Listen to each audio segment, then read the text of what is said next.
इत्यादिष्टपुरातनप्रहरणग्रामः क्षणं पाणिजैः अव्यात्रीणि जगन्त्यकुण्ठमहिमा वैकुण्ठकण्ठीरवः यत्प्रादुर्भवना भवन्ति जटला यादृच्छिका दुर्यधसां या काचित् सहसा महासुरगृहस्फुरापितामह्यम् हिरण्यकशिपो वक्षःपाटनात् विभूभीषणं प्रह्लादाक्रादकं वन्दे नरसिंहं मम दैवतम्।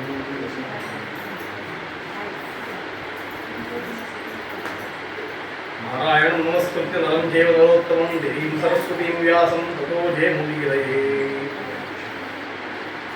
देवी पराशरसूनुः सत्यवती हृदयानन्दनो व्यासः यस्यास्य कमलगलितं वाङ्मयममृतं जगत्पिबति।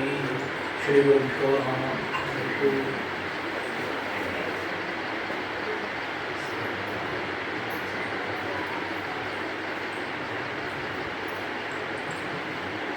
ಹರಿವಂಶದ ಚಿಂತನೆಯನ್ನು ಇಂದಿನಿಂದ 7 ದಿವಸಗಳ ಕಾಲ ಯಥಾಮತಿ ಅದನ್ನು ಮಾಡುವವರಿದ್ದೇವೆ.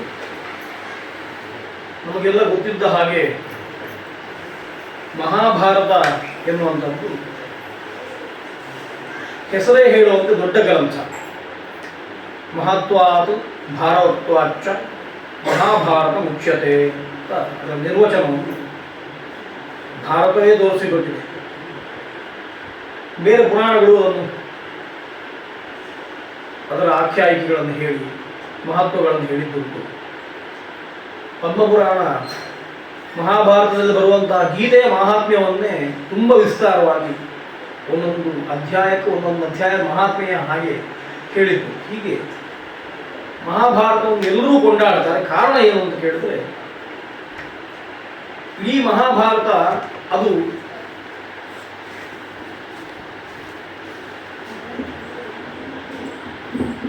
ಒಂದು ವಸ್ತುವನ್ನು ಹೇಳ್ತದೆ, ಒಂದನ್ನು ಮೂಲವಾಗಿಟ್ಟುಕೊಂಡು ಧರ್ಮ ಎನ್ನುವ ಒಂದು ಮಹಾವೃಕ್ಷ ಅಂತಾದರೆ ಅದಕ್ಕೆ ಮೂಲವಾದಂತಹ ಭಗವಂತನನ್ನು ಹೇಳುವಂಥದ್ದು.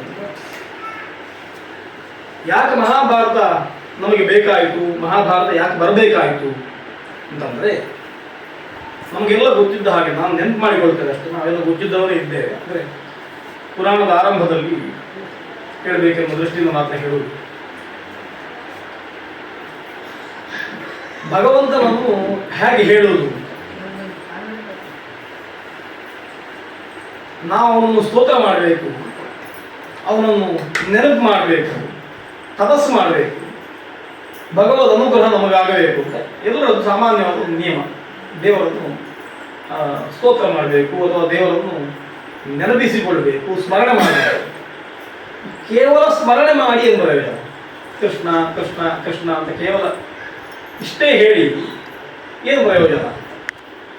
ನಮ್ಮ ದೃಷ್ಟಿಯಿಂದ ಆಲೋಚನೆ ಮಾಡಿ, ಶಾಸ್ತ್ರ ದೃಷ್ಟಿಯ ಆಲೋಚನೆ ಬೇರೆ. ಒಂದಿಷ್ಟು ಆನುಪೂರ್ವಿ ವಿಶಿಷ್ಟವಾದ ಅಕ್ಷರದ ಆನುಪೂರ್ವಿ ಇರುವಂಥ ಒಂದು ಶಬ್ದವನ್ನು ಅಸಕೃತ ಉಚ್ಚಾರಣೆ ಮಾಡಿದರೆ ಹೇಗೆ ಲೋಕದಲ್ಲಿ ಒಂದಿಷ್ಟು ಕೆಲಸಗಳು ಆಗುತ್ತದೋ ಅದೇ ರೀತಿ. ಉದಾಹರಣೆಗೆ ನಾವು ಓಡಿಸುವಂಥ ಬೈಕು ಕಾರು ಎನ್ನುವಂಥದ್ದು ಅದನ್ನು ಆಲೋಚನೆ ಮಾಡಿದರೆ ಅದು ಗಾಳಿಯಿಂದ ಒಂದಿಷ್ಟು ಒತ್ತಡವನ್ನು ಹಾಕಿ ಶಬ್ದ ಉತ್ಪತ್ತಿ ಮಾಡಿ ಅದರ ವೇಗದಿಂದಲೇ ಮುಂದೆ ಹೋಗುವಂಥದ್ದು. ನಾವು ಕೊಡುವ ಇಂಧನ ಎಂಜಿನ್ನ ಒಳಗೆ ಹೋಗಿ ಅದು ಉರಿದು ನಾಶ ಆಗಿ ಸ್ವಲ್ಪ ಸಮಯ ಆಗಿ ಮತ್ತೆ ಪುನಃ ಇಂಧನ ಉರಿದು ನಾಶ ಆಗಿ ಆಗುವ ಪ್ರಕ್ರಿಯೆ ಏನುಂಟು ಅದೇ ಶಬ್ದಕ್ಕೆ ಕಾರಣ. ಆ ಶಬ್ದದ ವೇಗ ಆದ ಕೂಡಲೇ ವಾಹನ ಮುಂದೆ ಓಡುತ್ತದೆ. ಈ ರೀತಿಯಲ್ಲಿ ಪಂಚಭೂತಗಳು ಒಂದಕ್ಕೊಂದು ಸೇರಿಕೊಂಡು ಒಂದು ಚೋದನೆ ಅಂತ ಏನಾಗ್ತದೆ, ಒಂದೊಂದು ಪ್ರೇರಿಸಿ ಆಗುವಂಥದ್ದು ಈ ಚಲನೆ ಇತ್ಯಾದಿಗಳೆಲ್ಲವೂ ಆಗ್ತದೆ. ಅದೇ ಶಕ್ತಿ ಮಂತ್ರಕ್ಕುಂಟು ಅಂತ ಶಾಸ್ತ್ರ ಹೇಳುವಂಥದ್ದು, ತಂತ್ರಶಾಸ್ತ್ರ ಹೇಳುವಂಥದ್ದು ಹಾಗೆ. ಮಂತ್ರ ಎನ್ನುವಂಥದ್ದು ಕೆಲವು ಬಾರಿ ವಾಕ್ಯಾರ್ಥ, ಮಂತ್ರಕ್ಕೆ ಅರ್ಥ ಗೊತ್ತಿಲ್ಲದೆ ಮಂತ್ರ ಹೇಳಿದರೆ ಏನೂ ಫಲ ಇಲ್ಲ. ಎಷ್ಟೋ ಮಂತ್ರಗಳಿಗೆ ಅರ್ಥ ಗೊತ್ತೇ ಇಲ್ಲ ನಮಗೆ, ಆದರೆ ಪ್ರಯೋಗ ಮಾಡ್ತೇವೆ. ಉದಾಹರಣೆ, ನಾವು ಸಂಸ್ಕಾರಗಳಲ್ಲಿ ಉಪಯೋಗ ಮಾಡುವಂತಹ ಎಲ್ಲ ವೇದ ಮಂತ್ರಗಳನ್ನು ಮಂತ್ರವಾಗಿಯೇ ಹೇಳ್ತೇವೆ ಅಷ್ಟೇ ಹೊರತು ಅರ್ಥಾನುಸಂಧಾನ ಪೂರ್ವಕವಾಗಿ ಹೇಳೋದು ತುಂಬ ಕಮ್ಮಿ. ಮತ್ತೆ ಅದನ್ನು ಹೇಳಲಿಕ್ಕೂ ಆಗುವುದಿಲ್ಲ. ಶಾಸ್ತ್ರವನ್ನು ಹೇಳ್ತದೆ, ಮಂತ್ರ ಹೇಳ್ತಾ ಇರುವಾಗ ಮಂತ್ರದ ಅರ್ಥವನ್ನು ಮನಸ್ಸಿನಲ್ಲಿ ಆಲೋಚನೆ ಮಾಡಿಯೇ ಹೇಳಬೇಕು, ಅನ್ಯಥಾ ಹೇಳಬಾರದು. ಹಾಗೆ ಹೇಳಿದರೆ ಮಂತ್ರ ಪ್ರಯೋಜನಕಾರಿಯಾಗುವುದಿಲ್ಲ ಅಂತ 2 ನಿರ್ಣಯ ಮಾಡಿದ್ದಾರೆ ಶಾಸ್ತ್ರಗಳಲ್ಲಿ. ಒಂದು, ಕೆಲವು ಮಂತ್ರಗಳಿಗೆ ಮಂತ್ರಾರ್ಥವನ್ನು ಖಂಡಿತವಾಗಿ ತಿಳ್ಕೊಳ್ಳಬೇಕು. ಕೆಲವು ಮಂತ್ರಗಳಿಗೆ ಅಭೀಷ್ಟವಾದ ದೇವತೆಯ ಲಿಂಗ, ಅಭೀಷ್ಟವಾದ ದೇವತೆಯ ಸಂಕೇತ ಮಂತ್ರದಲ್ಲಿ ಕಂಡ್ರೆ ಸಾಕು. ಯಾಕೆ ಹಾಗೆ ಅಂತಂದ್ರೆ ಅವರ ನಿರ್ಣಯ ಆಗುಂಟು. ನವಗ್ರಹ ಮಂತ್ರಗಳಿದ್ದಾವೆ. ಬುಧನ ಮಂತ್ರ ಉಂಟು, ಉದ್ಬುದ್ಧ್ಯಧ್ವಂ. ಅಲ್ಲಿ ಖಾಲಿ ಉದ್ಬುದ್ಧ್ಯ ಎನ್ನುವ ಶಬ್ದ ಮಾತ್ರ ಬರುವಂತ ಅಷ್ಟೇ, ಮತ್ತೆ ಯಾವುದೂ ಇಲ್ಲ. ಬುಧ ಅಂತ ಹೇಳಿ ಬರು ಉದ್ಬುದ್ಧ್ಯಧ್ವಂ ಅಂತ. ಆಮೇಲೆ ಶನ್ನೋದಿ ವಿಷಯ, ಶಮಗ್ನಿ ಅಗ್ನಿಭಿ ಇತ್ಯಾದಿಗಳಲ್ಲಿ ಶಮ್ಮ ಶನ್ ಎನ್ನುವ ಶಬ್ದಗಳು ಮಾತ್ರ ಇರುವಂಥದ್ದು ಅಷ್ಟೇ. ಈ ಕೇವಲ ಮಂತ್ರಲಿಂಗವನ್ನು ನೋಡಿಯೇ ಅದಕ್ಕೆ ಹತ್ತಿರ ಇರುವಂತಹ ಶಬ್ದ ಅದು ಶನಿ, ಶನಿಗೆ ಈ ಮಂತ್ರ, ಬುಧನಿಗೆ ಈ ಮಂತ್ರ ಅಂತ ವ್ಯವಸ್ಥೆ ಮಾಡಿ ಮಂತ್ರದ ಅರ್ಥ ಎನ್ನುವಂಥದ್ದಕ್ಕೂ ಅಲ್ಲಿ ಪ್ರತಿಪಾದ್ಯನಾದ ಬುಧನಿಗೂ ಯಾವ ಸಂಬಂಧ ಇಲ್ಲ. ನಿಜವಾಗಿ ಮೀಮಾಂಸಕರ ರೀತಿಯಲ್ಲಿ ಮಂತ್ರಕ್ಕೆ ಅರ್ಥ ಮಾಡ್ತಾ ಹೋದರೆ ಆ ಮಂತ್ರ ಹೇಳುವಂತಹ ವಸ್ತುವಿಗೂ ಮಂತ್ರ ಅರ್ಥಕ್ಕೆ ಸಂಬಂಧ ಇಲ್ಲ. ಉದಾಹರಣೆಗೆ ಆಯುರ್ವೇಚ ಅಂತ ಉಂಟು, ಆಶೀರ್ವಾದ ಮಾಡುವ ಮಂತ್ರ. ಅದರ ಉದಾಹರಣೆ ಕೊಟ್ಟು ಹೇಳ್ತಾರೆ, ಗೊತ್ತಾಗ್ತದೆ ಹೇಗೆ ಅಂತ. ಪುನಃ ಪುನರ್ಜಾಯಮಾನ ಪುರಾಣಿ ಸಮಾನಂ ವರ್ಣಂ ಅಭಿಷುಭಮಾನ ಶ್ವಘ್ನೀವ ಕ್ರತ್ನುರ್ವಿಜ ಆಮಿನಾಮ ಮರ್ತ್ಯಸ್ಯ ದೇವಿ ಜರಯಂತ್ಯಾಯು ಜರಯಂತ್ಯಾಯು ಅಂತ ಹೇಳಿ ತಲೆಗೆ ಅಕ್ಷತೆ ಆಗ್ತೇವೆ. ಆಯುರ್ವೇಚದಲ್ಲಿ ಬರ್ತದೆ ಆ ಮಂತ್ರ. ಅದರ ಅರ್ಥ ಕೇಳಿದರೆ ಯಾರು ಆ ಮಂತ್ರ ಹೇಳಿ ತಲೆಗೆ ಅಕ್ಷತೆ ಹಾಕುವುದಿಲ್ಲ, ಮಂತ್ರಾಕ್ಷತೆ ಹಾಕಿ ಮನಸ್ಸೋದಿಲ್ಲ. ಮಂತ್ರದ ಅರ್ಥ ಏನು? ಪುನಃ ಪುನರ್ಜಾಯಮಾನ ಪುರಾಣಿ ಸಮಾನಂ ವರ್ಣಂ ಅಭಿಶುಂಭಮಾನ ಶ್ವಘ್ನೀವ ಕ್ರತ್ನು ವಿಜಃ ಆಮಿನಾಮ ಮರ್ತ್ಯಸ್ಯ ಆಯು ಜರಯಂತಿ ದೇವಿ ಆಯಾತಿ. ಉಷಸ್ನ ವರ್ಣ. ಸೂರ್ಯೋದಯಕ್ಕಿಂತ ಮೊದಲು ಬಾನಂಗಣ ಕೆಂಪಾಗ್ತದಲ್ಲ, ಆ ಕೆಂಪಾಗುವುದಕ್ಕೆ ಅರುಣೋದಯ ಅಂತ ಕರಿತೇವೆ. ಅದನ್ನೇ ಉಷಸ್ಸು ಅಂತ ವೇದ ಕರೆಯುವಂಥದ್ದು. ಆ ಅರುಣೋದಯ ಉಷಃಕಾಲದಲ್ಲಿ ಎದ್ದು. ಉಷಃಕಾಲ ಅಂತಂದರೆ ಸೂರ್ಯ ಕಾಣಬಾರದು, ಸೂರ್ಯ ಬರುವಂತಹ ಲಕ್ಷಣದಲ್ಲಿ ಪೂರ್ವ ದಿಗಂತದಲ್ಲಿ ಒಂದಿಷ್ಟು ಕೆಂಪು ಕಾಣಬೇಕು. ಇಡೀ ಆಕಾಶ ಕೆಂಪಾಗುವುದಲ್ಲ, ಪೂರ್ವದಲ್ಲಿ ಮಾತ್ರ ಕೆಂಪು ಕಾಣುವುದು. ಅದಕ್ಕೆ ಉಷಃಕಾಲ ಅಂತ ಹೆಸರು. ಅದು ಸಾಮಾನ್ಯವಾಗಿ 5 ಗಳಿಗೆ ಮೊದಲಾಗ್ತದೆ, ಹೀಗೆಲ್ಲ ನಿಯಮಗಳು. ಅಂತ ಉಷಸ್ಸು ಬರ್ತಾ ಇದ್ದಾಳೆ ಅಂತ ಮಂತ್ರ ಹೇಳ್ತಾ ಉಂಟು. ಇಲ್ಲಿ ಯಾರಿಗೂ ಆಶೀರ್ವಾದ ಇಲ್ಲ, ಎಚ್ಚರ ಇರುವಂಥದ್ದು. ನೀವು ಸಾಹಿತ್ಯ ಮಂತ್ರ ಹೇಳ್ತದೆ, ಮರ್ತ್ಯಸ್ಯ ದೇವಿ ಜರಯಂತಿ ಆಯು, ನಿಮ್ಮ ಆಯುಸ್ಸನ್ನು ನಾಶ ಮಾಡ್ತಾ ಬರ್ತಾ ಇದ್ದಾಳೆ ಅಂತ. ಹೇಗೆ ಬರ್ತಾ ಇದ್ದಾಳೆ ಅಂತಂದರೆ ಪುನಃ ಪುನರ್ಜಾಯಮಾನ, ಮತ್ತೆ ಮತ್ತೆ ಹುಟ್ಟಿ ಬರ್ತಾಳೆ. ಪುರಾಣಿ, ತುಂಬ ಪ್ರಾಚೀನವಾದವಳು. ಸಮಾನಂ ವರ್ಣಂ ಅಭಿಶುಂಭಮಾನ, ನಿನ್ನೆ ಬರುವಾಗ ಯಾವ ಬಣ್ಣದಲ್ಲಿ ಬಂದಿದ್ದಾಳೆ ಇವತ್ತು ಅದೇ ಬಣ್ಣದಲ್ಲಿ ಬಂದು ಅವಳು ಪ್ರಜ್ವಲಿಸ್ತಾ ಇದ್ದಾಳೆ, ಆಮೇಲೆ ಶೋಭಿಸ್ತಾ ಇದ್ದಾಳೆ. ಹೇಗೆ ಅಂತಂದರೆ ಇನ್ನು ಉತ್ತರ ಅರ್ಧ ಭಯಂಕರ, ಅಲ್ಲಿವರೆಗೆ ತುಂಬ ಸುಂದರ ಉಷಸ್ಸಿನ ವರ್ಣ. ಶ್ವಘ್ನೀವ ಕ್ರತ್ನು ವಿಜಃ ಆಮಿನಾಮ. ಶ್ವಘ್ನಿ ಅಂತಂದರೆ, ಶ್ವಘ್ನ ಅಂತಂದರೆ ನಾಯಿಯನ್ನು ಕೊಂದು ತಿನ್ನುವ ಅಂತ ಅರ್ಥ. ಶಪಚ ಅಂತ ನಾವು ಕರಿತೇವಲ್ಲ. ಒಂದು ಕಾಲಕ್ಕೆ ಆಹಾರ ಇಲ್ಲದೆ ಇರುವ ಹೊತ್ತಿಗೆ ನಾಯಿಯಾದರೂ ತೊಂದರೆ ಇಲ್ಲ, ಅದನ್ನು ಕೊಂದು ತಿಂತೇವೆ ಎನ್ನುವಂತಹ ಆ ರೀತಿಯ ಆ ಮಾಂಸವನ್ನು ಕೊಂದು ತಿನ್ನುವಂಥ ಒಂದು ವರ್ಗ ಇತ್ತು. ಹೌದು. ಆದರೆ ಈಗ ಅವರು ಆ ರೀತಿಯ ಕೆಲಸ ಮಾಡುವುದಿಲ್ಲ. ಭೂಯಿಷ್ಠವಾದ ಧಾನ್ಯಾದಿಗಳು ಇರುವುದಿಲ್ಲ, ಹಾಗೆ ಮಾಡಬೇಕು ಅಂತಿಲ್ಲ. ಇವತ್ತು ಉಂಟು, ಇವತ್ತು ಪ್ರಪಂಚದ ಬೇರೆ ಬೇರೆ ಭಾಗಗಳಲ್ಲಿ ಇದ್ದಾರೆ, ಅವುಗಳನ್ನು ತಿಂತಾರೆ. ಅಂತಹ ಪ್ರಾಣಿಗಳನ್ನು ತಿನ್ನುವವರಿದ್ದಾರೆ. ಅದು ಶಪಚರು ಅಂತ ಹೆಸರು. ಭಾಗವತ ಶಪಚಾದ ಕಷ್ಟತ್ವ ಬ್ರಹ್ಮೇಶಾದಯಸ್ಸುರ ಅಂತ. ತುಂಬ ಕಷ್ಟ ಇರುವುದು ಯಾರಿಗಿದ್ರೆ ಅವರಿಗೆ ಏನೂ ಇಲ್ಲ ಅಂತ. ಹಾಗೆ ಆ ಶ್ವಘ್ನ, ನಾಯಿಯನ್ನು ಕೊಂದು ತಿನ್ನುವವನಿಗೆ ಶ್ವಘ್ನ ಅಂತ ಹೆಸರು. ಅವ ಬೇಡ. ಸಾಮಾನ್ಯವಾಗಿ ವಿಷಾದ ಪಂಚಮ ಅಂತ ಹೇಳಿದ್ರಿಂದ 5ನೇ ವರ್ಣ, ಚಾತುರ್ವರ್ಣದಲ್ಲೂ ಸೇರದೇ ಇರುವಂಥದ್ದು ಕೊನೆಯ ವರ್ಣ ಅಂತ ಅವರನ್ನು ಕರೆಯುವಂಥದ್ದು. ಪಂಚಮರು ನಾವು ಕರಿತೇವೆ. ಅವೇ ಚಾಂಡಾಲರು ಅವರ ಹುದ್ದೆ, ಅವರ ಇದು ಜಾತಿ ಅಲ್ಲ. ಅದು ಶಾಸ್ತ್ರದಿಂದ ವಿಮುಖರಾಗಿ ಶಾಸ್ತ್ರ ಹೇಳಿದಂತಹ ಯಾವುದೇ ನಿಯಮಗಳನ್ನು ಅನುಸರಿಸದೆ ಅದನ್ನು ಮೀರಿ ಕೊಲೆ, ಕಳ್ಳತನ, ಸುಳ್ಳು ಹೇಳುವುದು, ದರೋಡೆ ಮಾಡುವುದು, ಆಮೇಲೆ ಅತ್ಯಾಚಾರ ಮಾಡುವುದು, ಇಂತಹ ಈ ರೀತಿಯ ಕದ್ದುಕೊಂಡು ಮಾಡುವಂಥ ವ್ಯವಹಾರಗಳು, ರಾತ್ರಿ ಸಂಚಾರ ಮಾಡುವಂಥದ್ದು, ಈ ರೀತಿಯಲ್ಲಿ ಶಾಸ್ತ್ರಬಾಹಿರವಾದ ಕೆಲಸವನ್ನೇ ಮಾಡಿಕೊಂಡು ಬದುಕುವ ಡಕಾಯಿತರಿದ್ದಾರಲ್ಲ, ಅವರನ್ನು ಇದರಲ್ಲಿ ಕರೆದರು. ಹಾಗೆ ಅಂಥವರಿದ್ದಾರೆ, ಅಂಥ ಕೆಲಸ ಮಾಡುವುದು. ಅವನಿಗೆ ಬೇಯಿಸಿ ಹಾಕುವಲ್ಲಿ ಶ್ವಘ್ನಿ ಅಂತ ಹೆಸರು. ಅವನ ಹೆಂಡತಿ, ಅವನೇ ಆ ಕೆಲಸ ಮಾಡುವ. ಅವನ ಹೆಂಡತಿ ಹೇಗಿರಬೇಕು ಅಂತಂದರೆ ಅವ ತಂದು ಹಾಕಿದ್ದನ್ನು ಅಡಿಗೆ ಮಾಡಿ ಹಾಕಬೇಕಲ್ವಾ. ಹೌದು, ಇಂತಹ ಘೋರವಾದ ವರ್ಣನೆ ವೇದ ಹೇಳ್ತದೆ ಅಂತ ಅದನ್ನು ಜನನ್ಯಾಯ ಮತ್ತು ಮಂತ್ರಾಕ್ಷತೆ ಆಗ್ಬೋದು. ನಾನು ಆ ಉದ್ದೇಶ ಹೇಳಿದ್ರೆ ಅರ್ಥ ಗೊತ್ತಿಲ್ಲದೆ ಹೇಗಾಗ್ತದೆ ಅಂತ. ಅಂತಹ ಶ್ವಗ್ನಿ, ಇದು ಕೇವಲ ಉದಾಹರಣೆ ಹೇಳ್ತಾ ಇರುವಂಥದ್ದು, ಅವರ ನಿಂದೆಯೋ ಅವರ ವರ್ಣನೆ ಅಲ್ಲ. ಶ್ವಗ್ನಿ ಇವ ಉಷಸ್ಸು ಹಾಗೆ ಅಂತ, ಅಷ್ಟು ಒಳ್ಳೆಯ ಉಷಸ್ಸನ್ನು ವರ್ಣನೆ ಮಾಡುವ ಶ್ವಗ್ನಿ ಇವ ಹೇಳಿ ಕ್ರತ್ಮು ವಿಜಹ ಆವಿನ ವಿಜಹ ವಿಟ್ ಅಂತಂದ್ರೆ ಪಕ್ಷಿ ಅಂತ ಅರ್ಥ, ಆಕಾಶದಲ್ಲಿ ಹೋಗ್ತದೆ ಅಂತ ಅರ್ಥ. ಅಂಥದ್ದನ್ನು ಅದರ ಕರ್ತು ಅದರ ರೆಕ್ಕೆಗಳನ್ನು ಶ್ವಗ್ನಿ ಇವ ಬೇಡನ ಹೆಂಡತಿಯ ಹಾಗೆ ನಿರ್ದಯವಾಗಿ ಕಿತ್ತು ಬಿಸಾಡ್ತಾ ಇದ್ದಾರೆ ಅಂತ ಒಂದು ವರ್ಣನೆ, ಉಪಮೆ, ಅದ್ಭುತವಾದ ಉಪಮೆ. ಅವಳು ಏನು ಮಾಡ್ತಾಳೆ ಅಂತ ಹೇಳಿದ್ರೆ, ಬೇಡ ಬರುವಾಗ ಒಂದಿಷ್ಟು ಹಕ್ಕಿಗಳನ್ನು ಕೊಂದು ಅದರ ಕಣ್ಣಿಗೆ ಸರಿಗೆಯನ್ನು ಸಿಕ್ಕಿಸಿ ತೂತು ಮಾಡಿ, ಅದನ್ನು ತೂತು ಮಾಡೋದು ಹಾಗೆ ಅಲ್ವಾ, ಅದನ್ನು ಮಾಲೆ ಮಾಡಿ ಬರ್ತಾರೆ. ಎಷ್ಟು ಘೋರ! ಅದನ್ನು ಬಂದು ಮನೆಯ ಬಾಗಿಲ ಹತ್ರ ಒಂದು ಮೊಳೆ ಸಿಕ್ಕಿಸ್ತಾನೆ, ಮಧ್ಯಾಹ್ನ ಕುಂಟಾಯ್ತಾ ಅಂತ ಹೇಳ್ತಾನೆ. ಉಳಿದನ್ನು ತಗೊಂಡು ಹೋಗಿ ಅದನ್ನು ಸರಿ ಮಾಡಬೇಕಲ್ಲ, ಅದಕ್ಕೋಸ್ಕರ ಏನು ಮಾಡ್ತಾಳೆ ಅಂತ ಒಂದೊಂದು ಪುಕ್ಕವನ್ನು ತೆಗೆದು ಬಿಸಾಡ್ತಾ ಇರ್ತಾರೆ. ಈ ಪುಕ್ಕವನ್ನು ತೆಗೆದು ಬಿಸಾಡುವ ಹೊತ್ತಿಗೆ ಯಾವುದೋ ಒಂದು ಹಾಡು ಗುರುತಾ ಇರ್ತಾರೆ. ಅಂದರೆ ಇದರ ಬಗ್ಗೆ ಯಾವುದೇ ಕಾರುಣ್ಯ, ಹಕ್ಕಿ ಅರ್ಧ ಜೀವದಲ್ಲಿ ಒದ್ದಾಡ್ತಾ ಇರ್ತದೆ, ರಕ್ತ ಸುರಿತಾ ಇರ್ತದೆ, ಯಾವುದೂ ಇಲ್ಲ. ಅದರ ಬಗ್ಗೆ ಯಾವುದೇ ಗೋಚಿ ನಿತ್ಯ ಮಾಡುವಂಥದ್ದು. ಹಾಗಾಗಿ ಅದನ್ನು ಆಚೆ ನೋಡ್ತಾ ಒಂದು ಪುಕ್ಕ ಬಿಸಾಡ್ತಾ ಇರ್ತಾರೆ. ಈ ಪುಕ್ಕ ಬಿಸಾಡುವಂಥದ್ದು ಎನ್ನುವಂಥದ್ದು ಉದ್ದಿಷ್ಟ ಕ್ರಿಯೆ, ಬೇಕಾದಂಥ ಮಾಡಬೇಕು ಮಾಡುವ ಕೆಲಸ. ಆದರೆ ಅದರಲ್ಲಿ ಯಾವುದೇ ರೀತಿಯ ರಾಗವೂ ದ್ವೇಷವೂ ಇಲ್ಲದೆ ಸಮಾನ ಬುದ್ಧಿಯಿಂದ ಕಣ್ಣು ಮುಚ್ಚುವ ಮಾಡ್ತಾ ಇರುವ ಕೆಲಸ.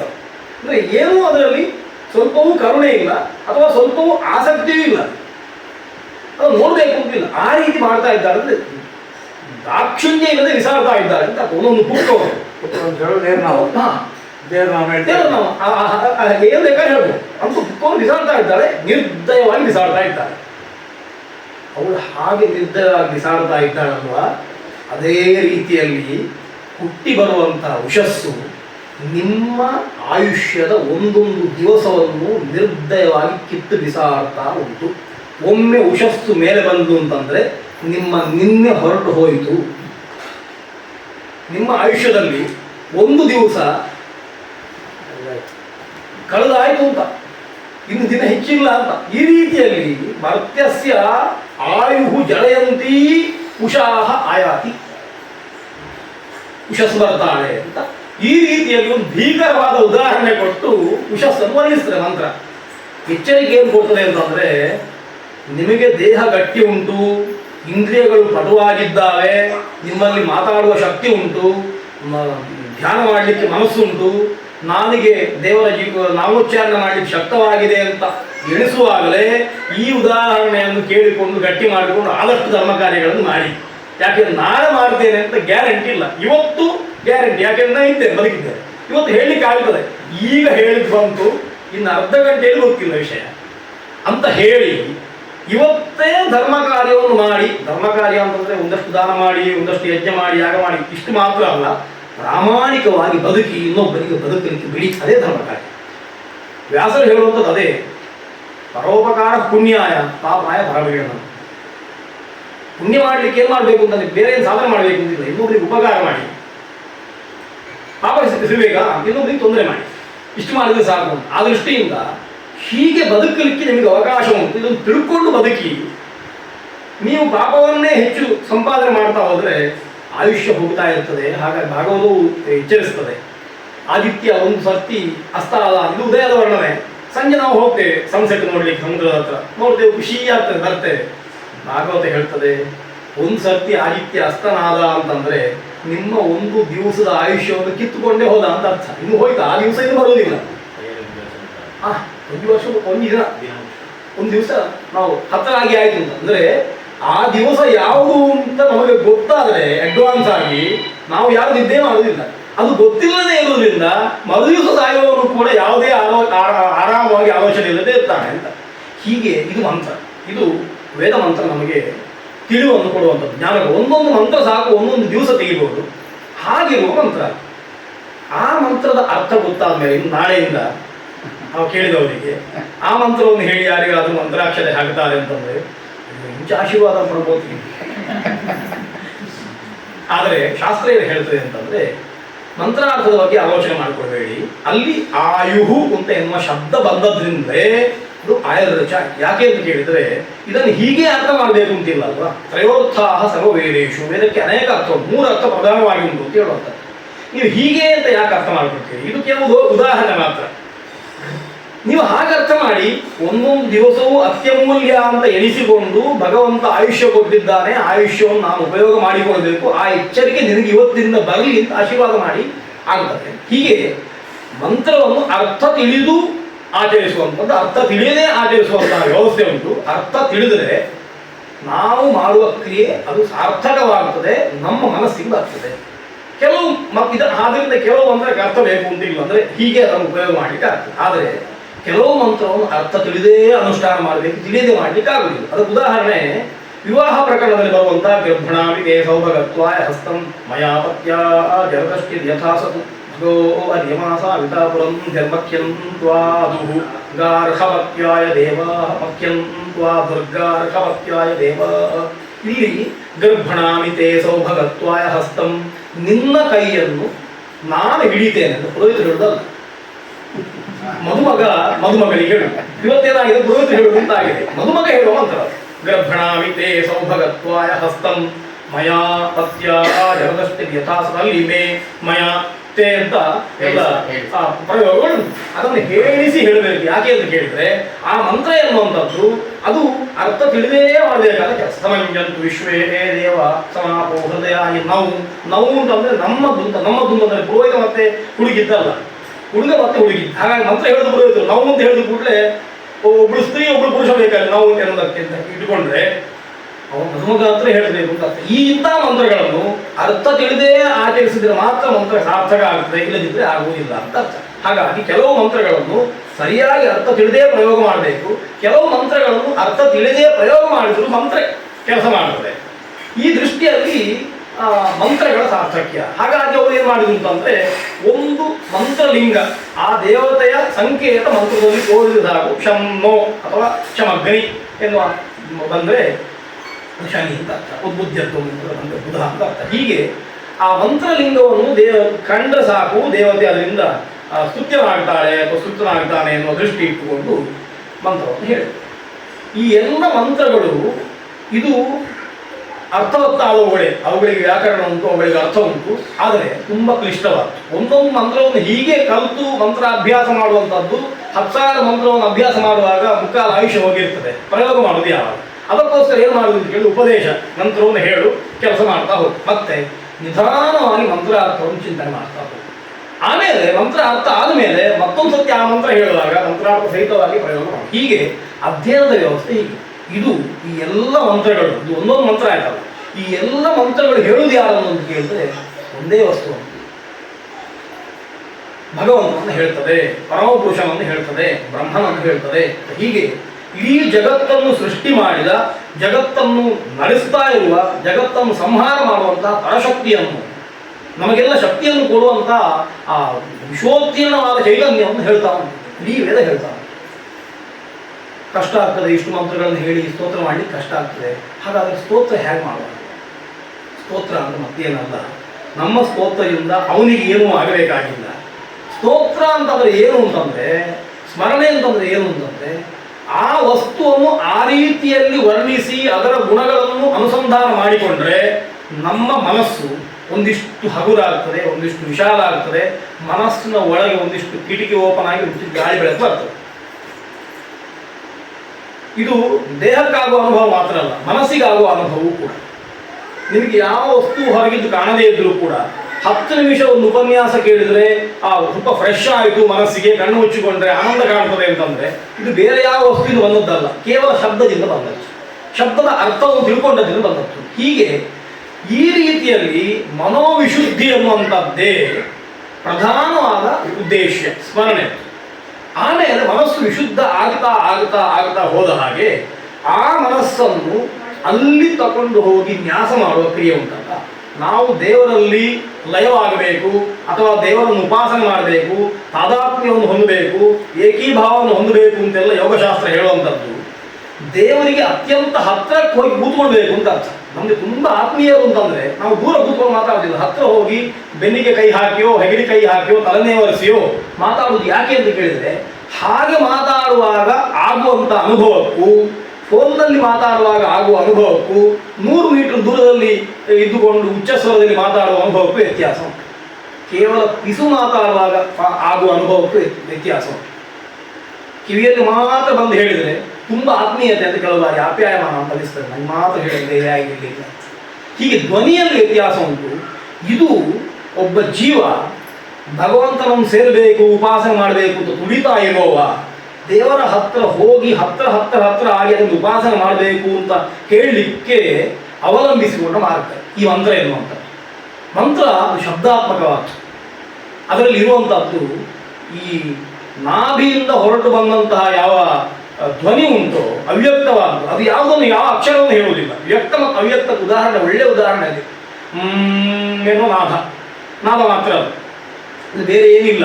ಅದರಲ್ಲಿ ಸರಿ ಹೇಳಬೇಕಾದ್ರೆ ಒಂದು ಗಾಳಿ, ಅದು ನಾಭಿಯಿಂದ ಉತ್ಪತ್ತಿ ಆಗ್ತದೆ. ನಾಭಿಯಿಂದ ಉತ್ಪತ್ತಿ ಆಗ್ತದೆ ಹೇಗೆ? ಅದು ಹೃದಯದಿಂದ ಬರುವುದು ಗಂಟಲಿಂದ ಬರುವುದು ಅಂತ ಕೇಳಿದರೆ ಅದನ್ನು ಅಭ್ಯಾಸದಿಂದಲೇ ಅರಿತುಕೊಳ್ಬೇಕು. ನೀವು ಕಣ್ಣು ಮುಚ್ಚಿ ಮಂತ್ರದಿಂದ ಸ್ವಲ್ಪ ಮೇಲೆ ಸ್ವಲ್ಪ ಗಟ್ಟಿಯಾಗಿ ಅಂತ ಮಾಡ್ತಾ ಇದ್ರೆ, ಒಂದು 10 ನಿಮಿಷ ಹಾಗೆ ಮಾಡ್ತಾ ಇದ್ರೆ ಹೊಟ್ಟೆ ನೋವು ಶುರುವಾದ್ರೆ ನಾಭಿಯಿಂದ ಬರ್ತಾ ಉಂಟು, ಸಂಕಟ ಶುರುವಾಗ್ತದೆ. ನಾಭಿಯಿಂದ ಬರ್ತಾ ಉಂಟು ವೇದ ಪಾರಾಯಣ ಮಾಡೋರಿಗೆ ಗೊತ್ತಿರ್ತದೆ. ಗಟ್ಟಿಯಾಗಿ 1 ಗಂಟೆ ವೇದ ಪಾರಾಯಣ ಮಾಡಿದರೆ ಹಸಿವಾಗಲಿಕ್ಕೆ ಆರಂಭ ಆಗ್ತದೆ, ತಿಂದದೆಲ್ಲ ಕರಗಿ ಹೋಗ್ತದೆ. ಯಾಕೆಂತಂದ್ರೆ ಸ್ವರ ಬರುವಂಥದ್ದು ನಾಭಿಯಿಂದ ಅಂತ ಅರ್ಥ.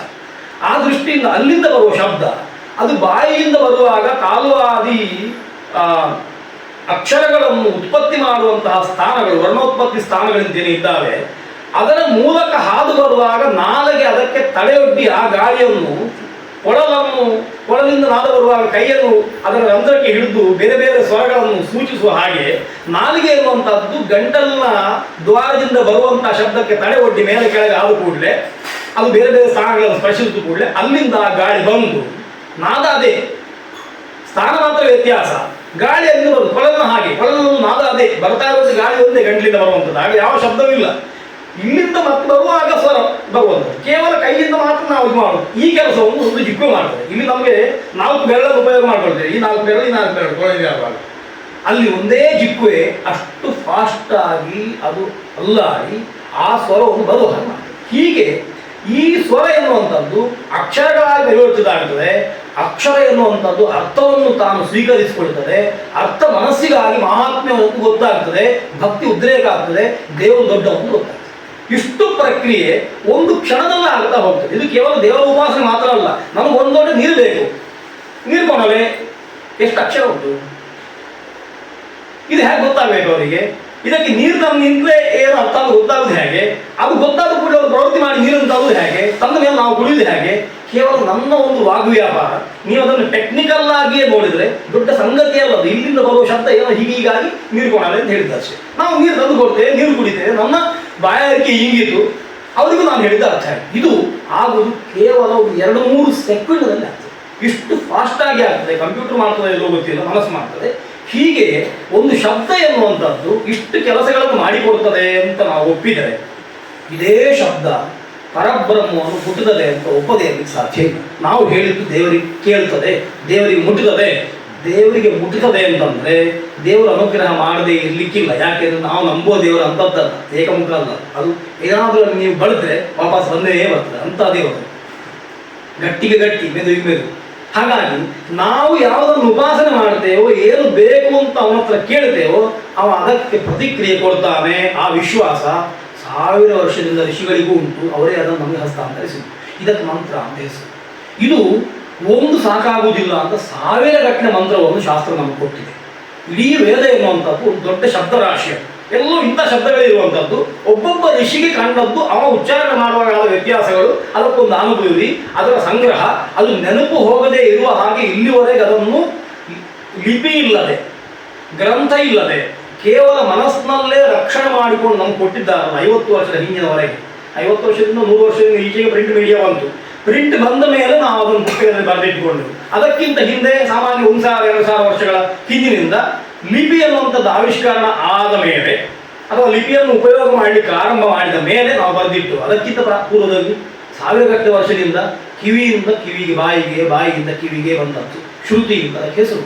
ಇಷ್ಟು ದೊಡ್ಡ ವಿಸ್ತಾರವಾದ ವಾಂಗ್ಮಯ ರಾಶಿ ಶ್ರುತಿಯನ್ನು ಹೆಸರಿನಿಂದಲೇ ಭಗವಂತನನ್ನು ಸ್ತೋತ್ರ ಮಾಡಿಕೊಂಡು ಬಂತಲ್ಲ ಇಷ್ಟು ಸಮಯದವರೆಗೆ. ಈ ಶ್ರುತಿ ಇದನ್ನು ಕಾಲಕ್ಕೆ ಹೋದ ಹಾಗೆ ಅಂದರೆ ಮಂತ್ರ ದರ್ಶನ ಆಗುವಾಗ ಅವರಿಗೆ ಅರ್ಥ ಆಗಿದೆ, ನಾವು ಹೇಳುವಂಥದ್ದು ಈ ಭಗವಂತನ ಮಹಾತ್ಮ್ಯ ಅಂತ ಅರ್ಥ ಆಗಿದೆ.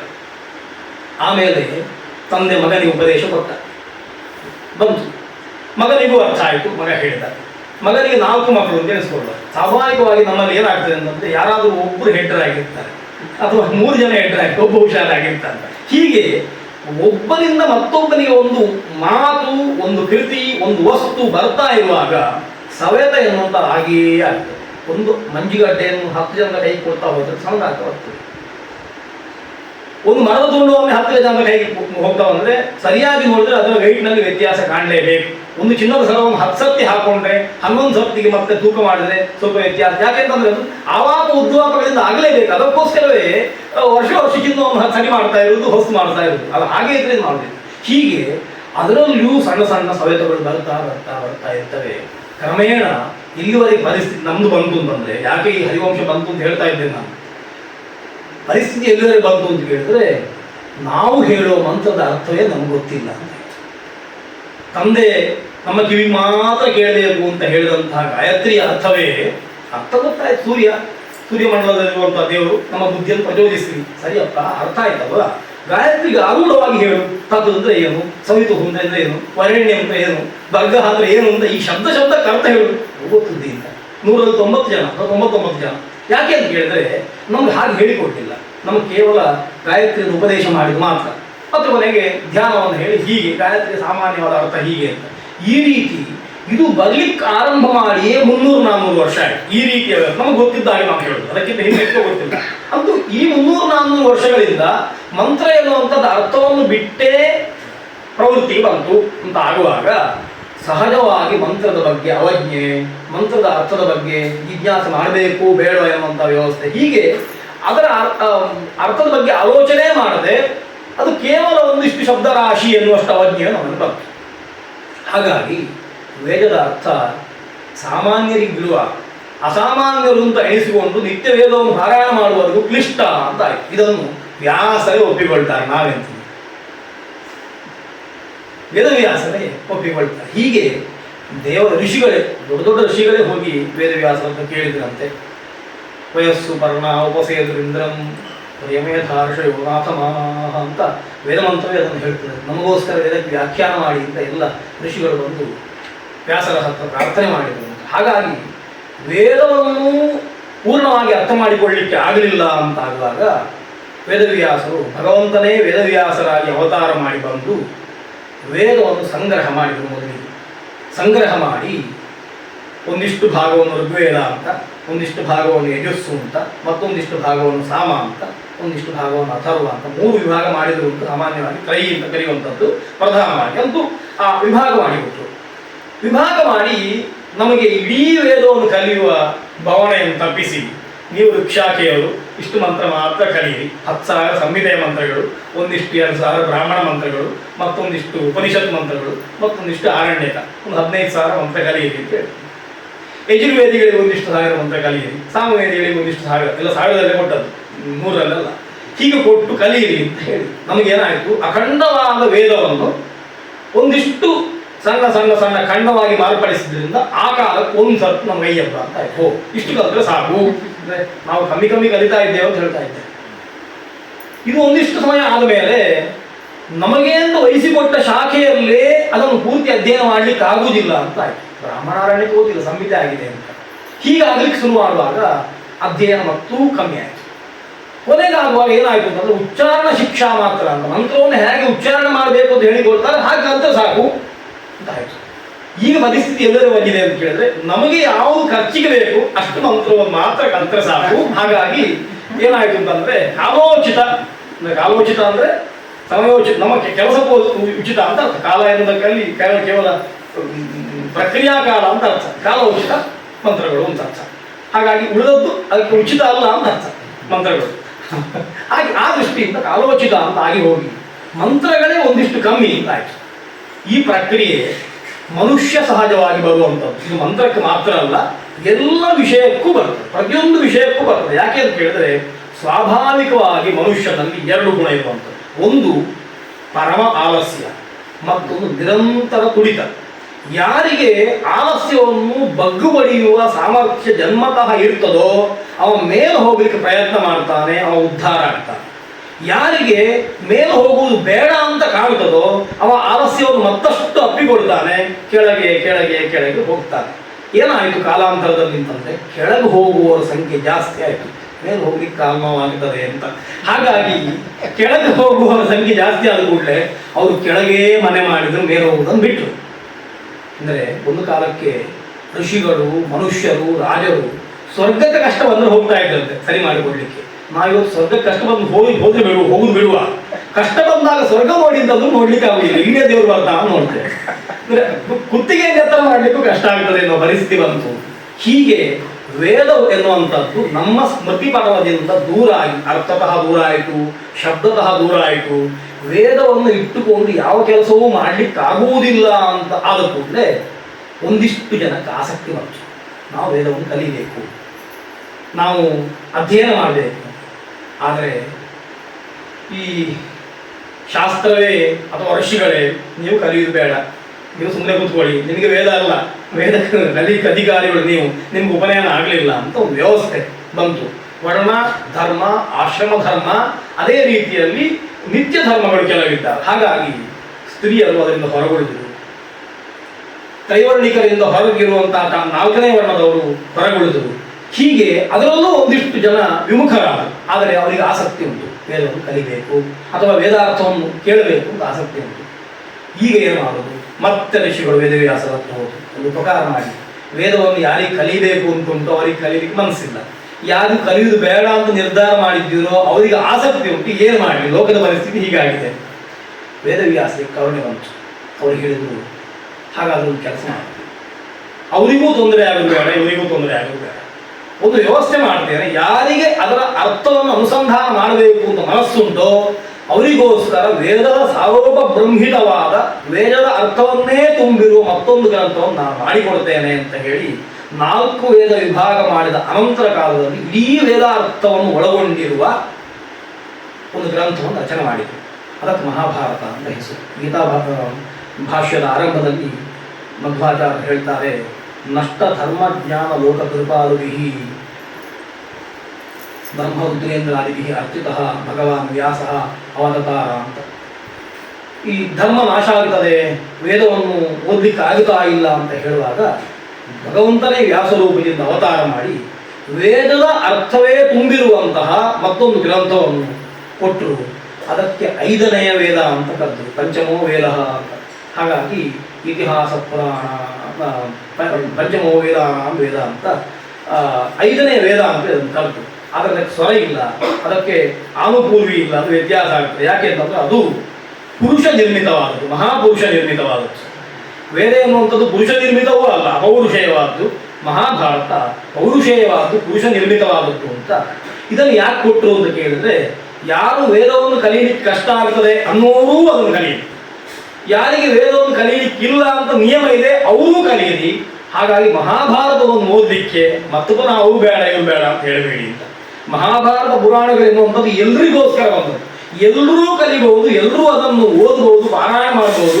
ಪುನಃ ಮಹಾಭಾರತ ಇಂಥವರೇ ಪಾರಾಯಣ ಮಾಡಬೇಕು ಅಂತ ವ್ಯವಸ್ಥೆ ಮಾಡಲಿಕ್ಕೆ ಹೋಗಬೇಡಿ. ವೇದವ್ಯಾಸರ ಆಲೋಚನೆಗೆ ನಾವು ಭಂಗ ತಂದಾಗ ಆಗ್ತದೆ. ಆ ದೃಷ್ಟಿಯಿಂದ ಮಹಾಭಾರತವನ್ನು ಕೊಟ್ಟರು. ಮಹಾಭಾರತ ತುಂಬ ದೊಡ್ಡ ಗ್ರಂಥ, 1,00,000 ಶ್ಲೋಕಗಳನ್ನು ರಚನೆ ಮಾಡಿ, ಸ್ವಲ್ಪ ಮಾಡಿದ್ರು ಮತ್ತು ವಿಸ್ತಾರ ಮಾಡಿದ್ರು ಅಂತೆಲ್ಲ ಕಥೆ ಉಂಟು. ಮಹಾಭಾರತವು ಅರ್ಥ ಆಗುವುದಿಲ್ಲ ಅಂತಾದರೆ, ಮಹಾಭಾರತದಲ್ಲಿ ಮಹಾಭಾರತ ಎನ್ನುವಂಥದ್ದು ಒಂದು ಪಾರಿಜಾತ ಅಂತಾದರೆ ಅದರ ಮಧ್ಯಕ್ಕೆ ಕೈ ಹಾಕಿದರೆ ಸಿಗುವಂತಹ ಮಧು ಯಾವುದುಂಟು, ಜೇನು, ಅದು ಗೀತೆ. ಗೀತೆಯನ್ನು ಕೊಟ್ಟರು. 700 ಶ್ಲೋಕದಲ್ಲಿ ಇಡೀ ಮಹಾಭಾರತದ ಸಾರ, ಕೇವಲ ಮಹಾಭಾರತದಲ್ಲ ವೇದದ ಸಾರವನ್ನು ಹೇಳುವಂಥದ್ದು ಗೀತೆಯನ್ನು ಕೊಟ್ಟರು. ನಮಗೆ ಮಹಾಭಾರತವೂ ಅರ್ಥ ಆಗಲಿಲ್ಲ, ಗೀತೆಯೂ ಅರ್ಥ ಆಗಲಿಲ್ಲ. ನಾವು ಹೇಳಿದೆವು, ಒಂದು ಅಕ್ಷರದಲ್ಲಿ ದೇವರನ್ನು ಹೇಳುವಂಥ ನ್ಯಾನೋ ಟೆಕ್ನಾಲಜಿ ಇದ್ರೆ ಕೊಡಿ ಅಂತ. ಕೊಡಿ ಅಂತ ಯಾವತ್ತೂ ಕೊಟ್ಟಾಗಿದೆ. ವೇದ ಆರಂಭ ಅಂತೆ ಓಂಕಾರದಿಂದ, ಒಂದೇ ಅಕ್ಷರವನ್ನು ಬ್ರಹ್ಮ ಅಂತ ಹೇಳಿದ್ವಿ. ನಮಗದು ಅರ್ಥ ಆಗಲಿಲ್ಲ ಅಂತಂದ್ರೆ ಮತ್ತದನ್ನು ಸ್ಪ್ಲಿಟ್ ಮಾಡಿದ್ದು, ಮತ್ತೂ ಅರ್ಥ ಆಗಲಿಲ್ಲ ಅಂತ ಅದನ್ನು ಮತ್ತೆ ಪುನಃ ವ್ಯಾಹೃತಿ ಮಾಡಿದ್ದು, ಮತ್ತೆ ಪುರುಷಸೂಕ್ತ ಮಾಡಿದ್ದು, ಮತ್ತೆ ಅದನ್ನು ವೇದವನ್ನಾಗಿ ಮಾಡಿದ್ದು. ಹೀಗೆ ಅದು ವಿಕಾಸ ಆಗ್ತಾ ಬಂತು. ಕೊನೆಗೆ ನಾವು ಪುನಃ ವಿಕಾಸದ ಪುನಃ ಇದು ಬಂದೆವು. ಬೇಡ, ಸಮುದ್ರ ಸಾಕು, ಸಮುದ್ರ ವೇದಬೋತ್ರಿ ಪವಮಾನ ಮಂಡಲ ಅಂಬುಗ, ಪವಮಾನ ಮಂಡಲವೂ ಹೋಯ್ತು, ಪವಮಾನ ಮಾತ್ರ ಸಾಕು, 4 ಅಧ್ಯಾಯ ಸಾಕು. ಅದು ಕಷ್ಟ ಆಗ್ತದೆ. ಕೇವಲ ಸ್ವಾದಿಷ್ಟಯ ಅದೇ ಅಂತ ಹೆಚ್ಚು ದೂರಕ್ಕೆ ಎರಡು ಹೇಳಿದ್ರೆ ಸಾಕು. ಹೀಗೆ ಕಮ್ಮಿ ಕಮ್ಮಿ ಕಮ್ಮಿ ಮಾಡ್ತಾ ಬರುವ ವ್ಯವಸ್ಥೆ ಬಂತು. ಮಹಾಭಾರತವನ್ನು ರಚನೆ ಮಾಡಿ. ಮಹಾಭಾರತದಲ್ಲಿ ವ್ಯಾಸರ ಪ್ರತಿಜ್ಞೆ ಏನು ಅಂತ ಕೇಳಿದ್ರೆ, ಪಾಂಡವರು, ಕೌರವರು ಇತ್ಯಾದಿ 2 ಪ್ರಧಾನವಾದ ವ್ಯಕ್ತಿಗಳ ಕಥೆಯನ್ನು ಹೇಳುವುದರ ಮೂಲಕ ಅವರ ಮಧ್ಯದಲ್ಲಿ ನಿಂತುಕೊಂಡು ಯಾರ ರಾಗದ್ವೇಷಕ್ಕೂ ಒಳಗಾಗದೆ ಕೇವಲ ಅವರ ಭಕ್ತಿ, ಅವರು ಧರ್ಮದಲ್ಲಿಟ್ಟ ಶ್ರದ್ಧೆ, ಅದನ್ನು ರಕ್ಷಣೆ ಮಾಡ್ತೇನೆ ಎನ್ನುವ ದೃಷ್ಟಿಯಿಂದ ಮಾತ್ರ ಕೃಷ್ಣ ಆಚೀಚವಾಗುವುದು. ಕೃಷ್ಣ ಹೇಗಿದ್ದಾನೆ ಅಂತಂದ್ರೆ ಮಧ್ಯದಲ್ಲಿದ್ದಾನೆ. ದುರ್ಯೋಧನಿಗೂ ಅರ್ಜುನನಿಗೂ ಬರ್ಲಿಕ್ಕೆ ಹೇಳ್ತಾನಲ್ಲ, ಪಾಲ್ ಮಾಡಿಕೊಡ್ತೇನೆ ಸೈನ್ಯವನ್ನೆಲ್ಲ ಯುದ್ಧಕ್ಕಾಗುವಾಗ, ನಾನು ಎಲ್ಲರ ಪಕ್ಷಕ್ಕೂ ಇದ್ದೇನೆ, ನೀವು ಬಂದು ತಗೊಂಡು ಹೋಗಿ ಅಂತ ಹೇಳುವಾಗ ಕೃಷ್ಣ ಹೇಗಿತ್ತು ಹಾಗೆ ಆರಾಮದಲ್ಲಿ ಯಾವ ಟೆನ್ಷನ್ ಇಲ್ಲದಿಂದ ಅವ ಇಡೀ ಪೂರ್ಣ ಮಹಾಭಾರತದಲ್ಲೂ ಹಾಗೇ ಇರುವ ಕೃಷ್ಣ. ಅವನು ಕೂಟಸ್ಥ ಎನ್ನುವ ಹಾಗೆ, ಒಂದು ಕೂಟದ ಹಾಗಿಕೊಂಡು. ಯಾಕೆ ಪಾಂಡವರ ಪಕ್ಷಕ್ಕೆ ಹೋದ ಅಂತ ಕೇಳಿದ್ರೆ, ಕೃಷ್ಣ ಯಾವುದನ್ನು ಅಪೇಕ್ಷೆ ಮಾಡ್ತಾನೋ ಧರ್ಮದ ರಕ್ಷಣೆ, ಅದಕ್ಕೆ ಅವರು ಪ್ರಯತ್ನ ಮಾಡ್ತಾ ಇದ್ದಾರೆ. ಹಾಗಾಗಿ ಅವ್ರ ಹತ್ರ ಹೋದಷ್ಟೇ ಹೊರತು ಅತ್ತೆ ಮಕ್ಕಳು ಅಂತ ಹೇಳಿಯೋ ತುಂಬ ಹತ್ತಿರದವರು ಅಂತ ಹೇಳಿಯೋ ಅಲ್ಲ. ಯಾರು ಧರ್ಮವನ್ನು ರಕ್ಷಣೆ ಮಾಡ್ತಾರೆ, ಕೃಷ್ಣನ ನಿಲುವು ಏನು, ಧರ್ಮವನ್ನು ರಕ್ಷಣೆ ಮಾಡ್ತೇನೆ ಅಂತ ಆ ಭಾವನೆ ಯಾರ ಹತ್ರ ಉಂಟೋ ಅವನು ಆಟೋಮೆಟಿಕ್ ಆಗಿ ಆಗೋದು. ಯಾವ ಕಡೆಯಿಂದ ಗಾಳಿ ಬರ್ತದೋ ದೀಪ ಅದಕ್ಕೆ ವಿರುದ್ಧವಾದ ದಿಕ್ಕಿಗೆ ಹೀಗೆ ಆಗೋದು. ಯಾಕೆ ಅಂತ ಕೇಳಿದ್ರೆ, ಅದು ದೀಪವನ್ನು ಆರಿಸ್ಲಿಕ್ಕೆ ಬರುವ ಗಾಳಿ, ದೀಪದನ್ನು ರಕ್ಷಣೆ ಮಾಡಿಕೊಳ್ಬೇಕು ಅಂತ ಇಚ್ಛವಾಗುದು, ಹಾಗೆ ಹೋಗುದಿಲ್ಲ. ಹಾಗೆ ಭಗವಂತ ಹಾಗಲ್ಲ. ಭಗವಂತನಿಗೆ ತೊಂದರೆ ಯಾವುದೂ ಇಲ್ಲ. ಭಗವಂತ ತಾನು ರಕ್ಷಣೆ ಮಾಡುವ ಧರ್ಮವನ್ನು ಯಾರು ಉಜ್ಜೀವನ ಮಾಡ್ತಾನೆ, ಯಾವ ಅದಕ್ಕೆ ಪರವಾಗಿದ್ದಾರೆ ಅವರ ಒಟ್ಟಿಗೆ ನಾನಿದ್ದೇನೆ, ನನ್ನೊಟ್ಟಿಗೆ ಅವರಿರ್ತಾರೆ ಎನ್ನುವ ದೃಷ್ಟಿಯಿಂದ ಆಚೆ ಹೋದ.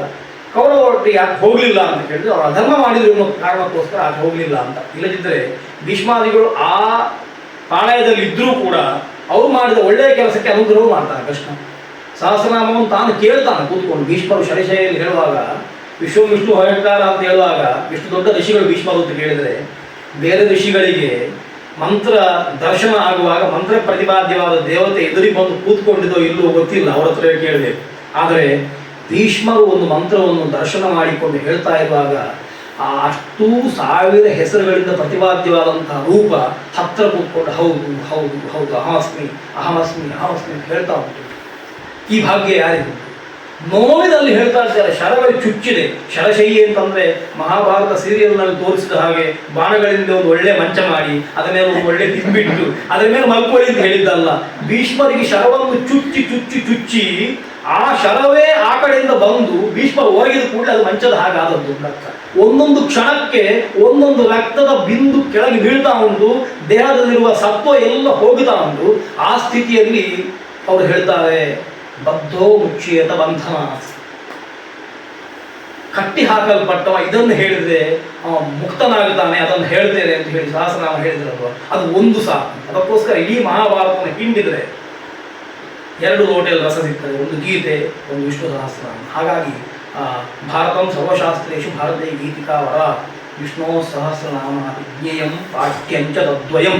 ಯಾವುದು ಮಾಡಲಿಕ್ಕಾಗದಿದ್ದರೂ ಕೂಡ ಗೀತೆಯನ್ನು ಒಂದು ಬಾರಿ ಓದಿ ಸಹಸ್ರನಾಮವನ್ನು ಒಂದು ಸರ್ತಿ ಹೇಳಿ ಸಾಕು, ಎಲ್ಲ ಸಿಕ್ಕಿದ ಹಾಗೆ ಅಂತ. ಹೀಗೆ ವೇದವ್ಯಾಸರು ಕರುಣೆಯನ್ನು ಭಾರತ ಮಾಡಿ ಭಾರತದಲ್ಲೂ ಮತ್ತೊಂದು 2 ವಸ್ತುಗಳನ್ನು ಪುನಃ ಸಾರಭೂತವಾದ ಬೀಜಭೂತವಾದ ಇಟ್ಟರು. ಇಷ್ಟು ಮಾಡಿದ ಮೇಲೆ ವೇದವ್ಯಾಸರಿಗೂ ಕಂಡಿತು ಅಂತ ಕಾಣ್ತದೆ. ಭಾಗವತದ ಆರಂಭದಲ್ಲಿ ಈ ಕಥೆ ಬರ್ತದೆ. ವೇದವ್ಯಾಸರು ಸುಮ್ಮನೆ ಕೂತ್ಕೊಂಡಿರ್ತಾರೆ ಕ್ಷಮ್ಯಾಪರಾಸದಲ್ಲಿ, ಬದರಿಕಾಶ್ರಮದಲ್ಲಿ. ನಾರದರು ಬಂದು ಹೇಳ್ತಾರೆ, ವ್ಯಾಸರೇ ನಿಮ್ಮ ಮುಖದಲ್ಲಿ ವಿಷಾದ ಕಾಣ್ತದೆ, ನಾನು ಮಹಾಭಾರತ ಮಾಡಿದೆ, 18 ಪುರಾಣಗಳನ್ನು ಮಾಡಿದೆ, ಆದರೂ ಕೂಡ ಹೇಳಬೇಕಾದ್ದನ್ನು ಪೂರ್ತಿ ಹೇಳಲಿಕ್ಕೆ ನನಗೆ ಆಗಲ್ಲ ಎನ್ನುವಂಥ ಚಿಂತೆ ಕಾಡ್ತದೆ ಅಂತ ವೇದವ್ಯಾಸರು ನಟಿಸ್ತಾರೆ ಅಂತ. ಯಾಕೆಂದರೆ ವೇದವ್ಯಾಸರು ಹಾಗೆ ಮಾಡಬೇಕಾದವರಲ್ಲ. ಆ ದೃಷ್ಟಿಯಿಂದ ಇಷ್ಟು ಪುರಾಣಗಳನ್ನು ಮಹಾಭಾರತವನ್ನು ಬರೆದಂತಹ ಒಬ್ಬ ಋಷಿ ನಾನು ಹೇಳಬೇಕಾದ ಉಳಿದಿದೆ ಅಂತ ಎಣಿಸ್ಕೊಳ್ಳೋದು ತಪ್ಪು ಅಂತ ಕಾಣ್ತದೆ. ಯಾಕೆಂದ್ರೆ ಮಹಾಭಾರತ ಹಾಗುಂಟು, ಯದಿಹಾಸ್ತ ಅನನ್ಯತ್ರ ಎನ್ನೇ ಹಾಸ್ತ ಕುತ್ರಚಿತು ಅಂತ. ಇಲ್ಲಿ ಇಲ್ಲದೇ ಇರುವಂಥದ್ದು ಲೋಕದಲ್ಲಿ ಎಲ್ಲಿಯೂ ಇಲ್ಲ ಅಂತ. ಯಾಕೆಂದ್ರೆ ಎಲ್ಲ ವಸ್ತುಗಳನ್ನು ಅವರು ಸ್ಪರ್ಶ ಮಾಡಿದ್ದಾರೆ. ಅವರ ಕಾಣಿಕೆ ತುಂಬ ದೊಡ್ಡದು. ಅವರು ಲೋಕವನ್ನು ವೀಕ್ಷಣೆ ಮಾಡಿದ ವ್ಯವಸ್ಥೆ ಇರುವೆಯನ್ನು ನೋಡಿದ್ದಾರೆ ಅಂತ ಅರ್ಥ. ಸಾಮಾನ್ಯವಾಗಿ ಹೀಗೆ ನೋಡುವುದು ಒಂದುಂಟು, ಆದರೆ ಅವರ ಬೆಳಕಿಂತ ನೋಡುವಂಥದ್ದು ಅಷ್ಟೇ, ಗಮನಿಸುವುದು ಬೇರೆ. ಸಣ್ಣ ಉದಾಹರಣೆ ಹೇಳಿದ, ನಮ್ಮ ಮೆಟ್ಟು ಯಾವ ಬಣ್ಣ ಅಂತ ನಮ್ಗೆ ಗೊತ್ತುಂಟು. ಮೆಟ್ಟಿನಲ್ಲಿ ಒಂದು ಬಟನ್ ಇರ್ತದೆ, ಅದು ಯಾವ ಬಣ್ಣ ಅಂತ ಗೊತ್ತಿರೋದಿಲ್ಲ. ಮತ್ತೊಂದು ಸತಿ ಮೆಟ್ಟನ್ನು ನೋಡ್ಬೇಕಾಗ್ತದೆ ಹೋಗಿ. ನಿತ್ಯ ಹಾಕ್ತೇವೆ ಮೆಟ್ಟು. ನಾವು ಹಾಕೊಂಡಿರುವಂತಹ ಬಟ್ಟೆಯಲ್ಲಿ, ಅಂಗಿಯಲ್ಲಿ ಎಷ್ಟು ಗುಬ್ಬಿ ಉಂಟು ನಮ್ಗೆ ಗೊತ್ತಿಲ್ಲ. ಮತ್ತೆ ಬೇಕಾದ್ರೆ ಲೆಕ್ಕ ಮಾಡಿ ಹೇಳಿ, ಪಕ್ಕ ಕೇಳಿದ್ರೆ ಗೊತ್ತಾಗುತ್ತೆ. ಯಾಕೆ ನಿತ್ಯ ಹಾಕೊಂಡಿದ್ದು ನಮ್ಗೆ ಗೊತ್ತಿಲ್ಲ. ಯಾಕೆಂತಂದ್ರೆ ನಾವು ಗಮನಿಸುವುದಿಲ್ಲ. ಅಂದ್ರೆ ಲೋಕವನ್ನು ನೋಡುವುದು ಬೇರೆ, ಗಮನಿಸುವುದು ಬೇರೆ. ವ್ಯಾಸರು ಗಮನಿಸಿದ್ದಾರೆ, ನಾವು ನೋಡಿದ್ದೇವೆ. ಯಾಕೆ ಗಮನಿಸಿದ್ದಾರೆ ಅಂತ ಗೊತ್ತಾಗ್ತದೆ ಅಂತಂದ್ರೆ ಅವರು ಗಮನಿಸಿದ್ದನ್ನು ಬರೆದಿಟ್ಟಿದ್ದಾರೆ, ಪ್ರತಿಯೊಂದನ್ನು ಬರೆದಿಟ್ಟಿದ್ದಾರೆ. ಅದು ಓದುವಾಗ ನಾವು ನೋಡುವಾಗ ಲೋಕ ಹೀಗೆ ಕಾಣುವುದಿಲ್ಲ, ವ್ಯಾಸರಿಗೆ ಹೀಗೆ ಯಾಕೆ ಕಾಣ್ತದೆ ಅಂತಂದ್ರೆ ಅದೇ ವಸ್ತುವನ್ನು ನೋಡಿದ್ರೆ ನಿಮ್ಗೆ ಅದು ಕಾಣ್ತದೆ, ಇಲ್ಲದ್ರೆ ಕಾಣುವುದಿಲ್ಲ. ಮಾವಿನ ಮರ ಅಂತ ನೋಡಿದ್ರೆ ಮಾವಿನ ಮರ ಕಾಣ್ತದೆ, ಮಾವಿನ ಮರದ ಹತ್ರ ಹೋಗಿ ನೋಡಿದ್ರೆ ಅದರಲ್ಲಿ ಬಂದಳಿಕೆ ಉಂಟು ಅಂತ ಗೊತ್ತಾಗ್ತದೆ. ಹೀಗೆ ಒಂದು ವಸ್ತುವನ್ನು ಗಮನಿಸುವುದೇ. ಹಾಗೆ ಗಮನಿಸಿ ವ್ಯಾಸರು ಹೇಳ್ತಾರೆ, ನನಗೆ ಹೇಳಬೇಕಾದನ್ನು ಪೂರ್ಣ ಹೇಳಲಿಲ್ಲ ಅಂತ ಆಗ್ತಾ ಉಂಟು, ಅದಕ್ಕೋಸ್ಕರ ಭಾಗವತವನ್ನು ಬರೀತೇನೆ ಅಂತ. ಭಾಗವತವನ್ನು 17 ಪುರಾಣ ಆದ ಮೇಲೆ ಭಾಗವತವನ್ನು ಪ್ರತ್ಯೇಕವಾಗಿ ಬರೆದ್ರು. ಯಾಕೆ ಅಂತಂದ್ರೆ ಕೃಷ್ಣ ಕಥೆಯನ್ನು ಹೇಳಬೇಕು. ಹಾಗೆ ಭಾಗವತದಲ್ಲಿ ಕೃಷ್ಣ ಕಥೆ ಪ್ರಧಾನವಾಗಿ ದಶಮ ಸ್ಕಂಧ ಅಂತ ಒಂದು ಸ್ಕಂದದಲ್ಲಿ, ಅದು 10ನೇ ಸ್ಕಂದದಲ್ಲಿ ಬಂತು. ಮಹಾಭಾರತವನ್ನು ರಚನೆ ಮಾಡಿದ ಮೇಲೆ ಒಂದಿಷ್ಟು ಅಂಶಗಳನ್ನು ಮಹಾಭಾರತ ಎನ್ನುವ ದೊಡ್ಡ ಗ್ರಂಥದಲ್ಲೂ ಕೂಡ ಪೂರ್ಣವಾಗಿ ಹೇಳಲಿಕ್ಕಾಗಲಿಲ್ಲ ಎನ್ನುವ ಭಾವನೆ. ಹಾಗಾಗಿ ಭಾರತ ಹೇಳಿ ಆದ ಮೇಲೆ ಉಳಿದ ನೋಟ್ಸ್ ಉಂಟಲ್ಲ, ಹೇಳದೆ ಉಳಿದದ್ದು ಅಂತಂದ್ರೆ ಭಾರತ ಬರಿತಾ ಹೋಗುವಾಗ ಸಿಕ್ಕಿದ ಓಗಕ್ಕೆ ಕೆಲವು ವಿಷಯಗಳನ್ನಿಷ್ಟು ಸ್ಪರ್ಶ ಮಾಡಿಬಿಡುದು, ಮತ್ತೆ ಕೊನೆಗೆ ಅದನ್ನು ಫುಟ್ ನೋಟ್ಸ್ ಬೇರೆ ಬರೆದು ಪರಿವಿಡಿ ಅಂತ ಕೊನೆಗೆ ಕೊಡ್ತಾರೆ.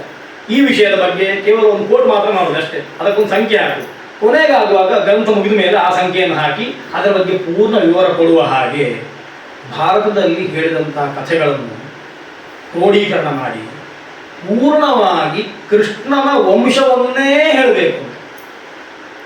ಅದನ್ನೇ ಮುಂದೆ ಹೇಳುವಂಥದ್ದು. ಆ ವಂಶವನ್ನೇ ಹೇಳಬೇಕು, ಭಗವಂತನ ವಂಶವನ್ನು ಕೀರ್ತನೆ ಮಾಡಬೇಕು. ಯಾಕೆ ಅಂತಂದ್ರೆ ಆ ವಂಶ ಎಷ್ಟು ಪುಣ್ಯ ಮಾಡಿದೆ, ಅದರಲ್ಲಿ ಭಗವಂತ ಬಂದಿದ್ದಾನೆ ಎನ್ನುವ ದೃಷ್ಟಿಯಿಂದ ಭಾಗವತದಲ್ಲೂ ಅದನ್ನು ಪೂರ್ಣ ಹೇಳಲಿಕ್ಕೆ ಆಗಲಿಲ್ಲ. ಅಂದರೆ ಹೆಸರು ಮಾತ್ರ ಹೇಳ್ತಾ ಹೋಗಿದ್ದೇನೆ ಅಂತ ಸ್ಪಷ್ಟವಾಗಿ ಹೇಳಬೇಕು ಅನ್ನೋ ದೃಷ್ಟಿಯಿಂದ ಹರಿವಂಶ ಭಾಗವತದಷ್ಟು ದೊಡ್ಡ ಗ್ರಂಥ ಅಲ್ಲ, ಸಣ್ಣ ಗ್ರಂಥ. ಆದರೆ ವಿಶೇಷವಾದ ವಿಚಾರಗಳನ್ನು ಹಿಂದೆ ಹೇಳಿದಾಗೆ ಕೆಲವು ವಿಚಾರಗಳನ್ನು, ವಿಶೇಷವಾದ ವಿಚಾರಗಳನ್ನು ಫೋಕಸ್ ಮಾಡಿ ಹೇಳ್ತದೆ. ಸಣ್ಣ ವಿಷಯ ದೊಡ್ಡ ಮಾಡಿ ಹೇಳ್ತದೆ.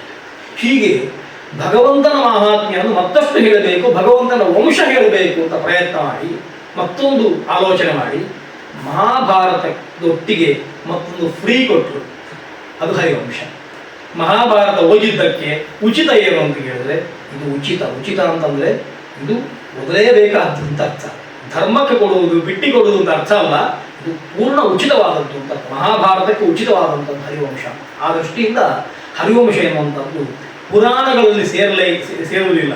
18 ಪುರಾಣಗಳಲ್ಲಿ ಲೆಕ್ಕ ಮಾಡುವಾಗ ಮಧ್ವಯಂ ಚೈವ ಅಂತ ಹೇಳುವಾಗ ಹರಿವಂಶ ಬರುವುದಿಲ್ಲ. ಮಹಾಭಾರತ ಬರ್ತದೆ, ಅದರಲ್ಲಿ ಇಷ್ಟು ಪರ್ವಗಳು, 18 ಪರ್ವಗಳುಂಟು ಅಂತ ಹೇಳಿದರೆ ಪರ್ವಗಳಲ್ಲಿ ಹರಿವಂಶ ಸೇರುವುದಿಲ್ಲ. ಹರಿವಂಶ ಪ್ರತ್ಯೇಕವಾಗುತ್ತದೆ. ಹರಿವಂಶದಲ್ಲಿ 3 ಪರ್ವ ಉಂಟು. ಅದು ಹರಿವಂಶ ಪರ್ವ ಅಂತ ಮೊದಲನೇದ್ದು, ವಿಷ್ಣು ಪರ್ವ ಅಂತ ಎರಡನೇದ್ದು, ಭವಿಷ್ಯ ಪರ್ವ ಅಂತ 3 ಪರ್ವಗಳನ್ನು ವಿಭಾಗ ಮಾಡಿದ್ದಾರೆ. ಒಂದು 50-55 ಅಧ್ಯಾಯಗಳು ಮೊದಲನೇ ಪರ್ವದಲ್ಲಿ, ಮತ್ತೊಂದು 130 ಅಧ್ಯಾಯಗಳು, ಮತ್ತೊಂದು 150 ಅಧ್ಯಾಯಗಳು. ಹೀಗೆ ಒಟ್ಟಿಗೆ ಒಂದು 200 ಹತ್ತಿರ ಅಧ್ಯಾಯಗಳಲ್ಲಿ ಹರಿವಂಶ ಸಿಗ್ತದೆ.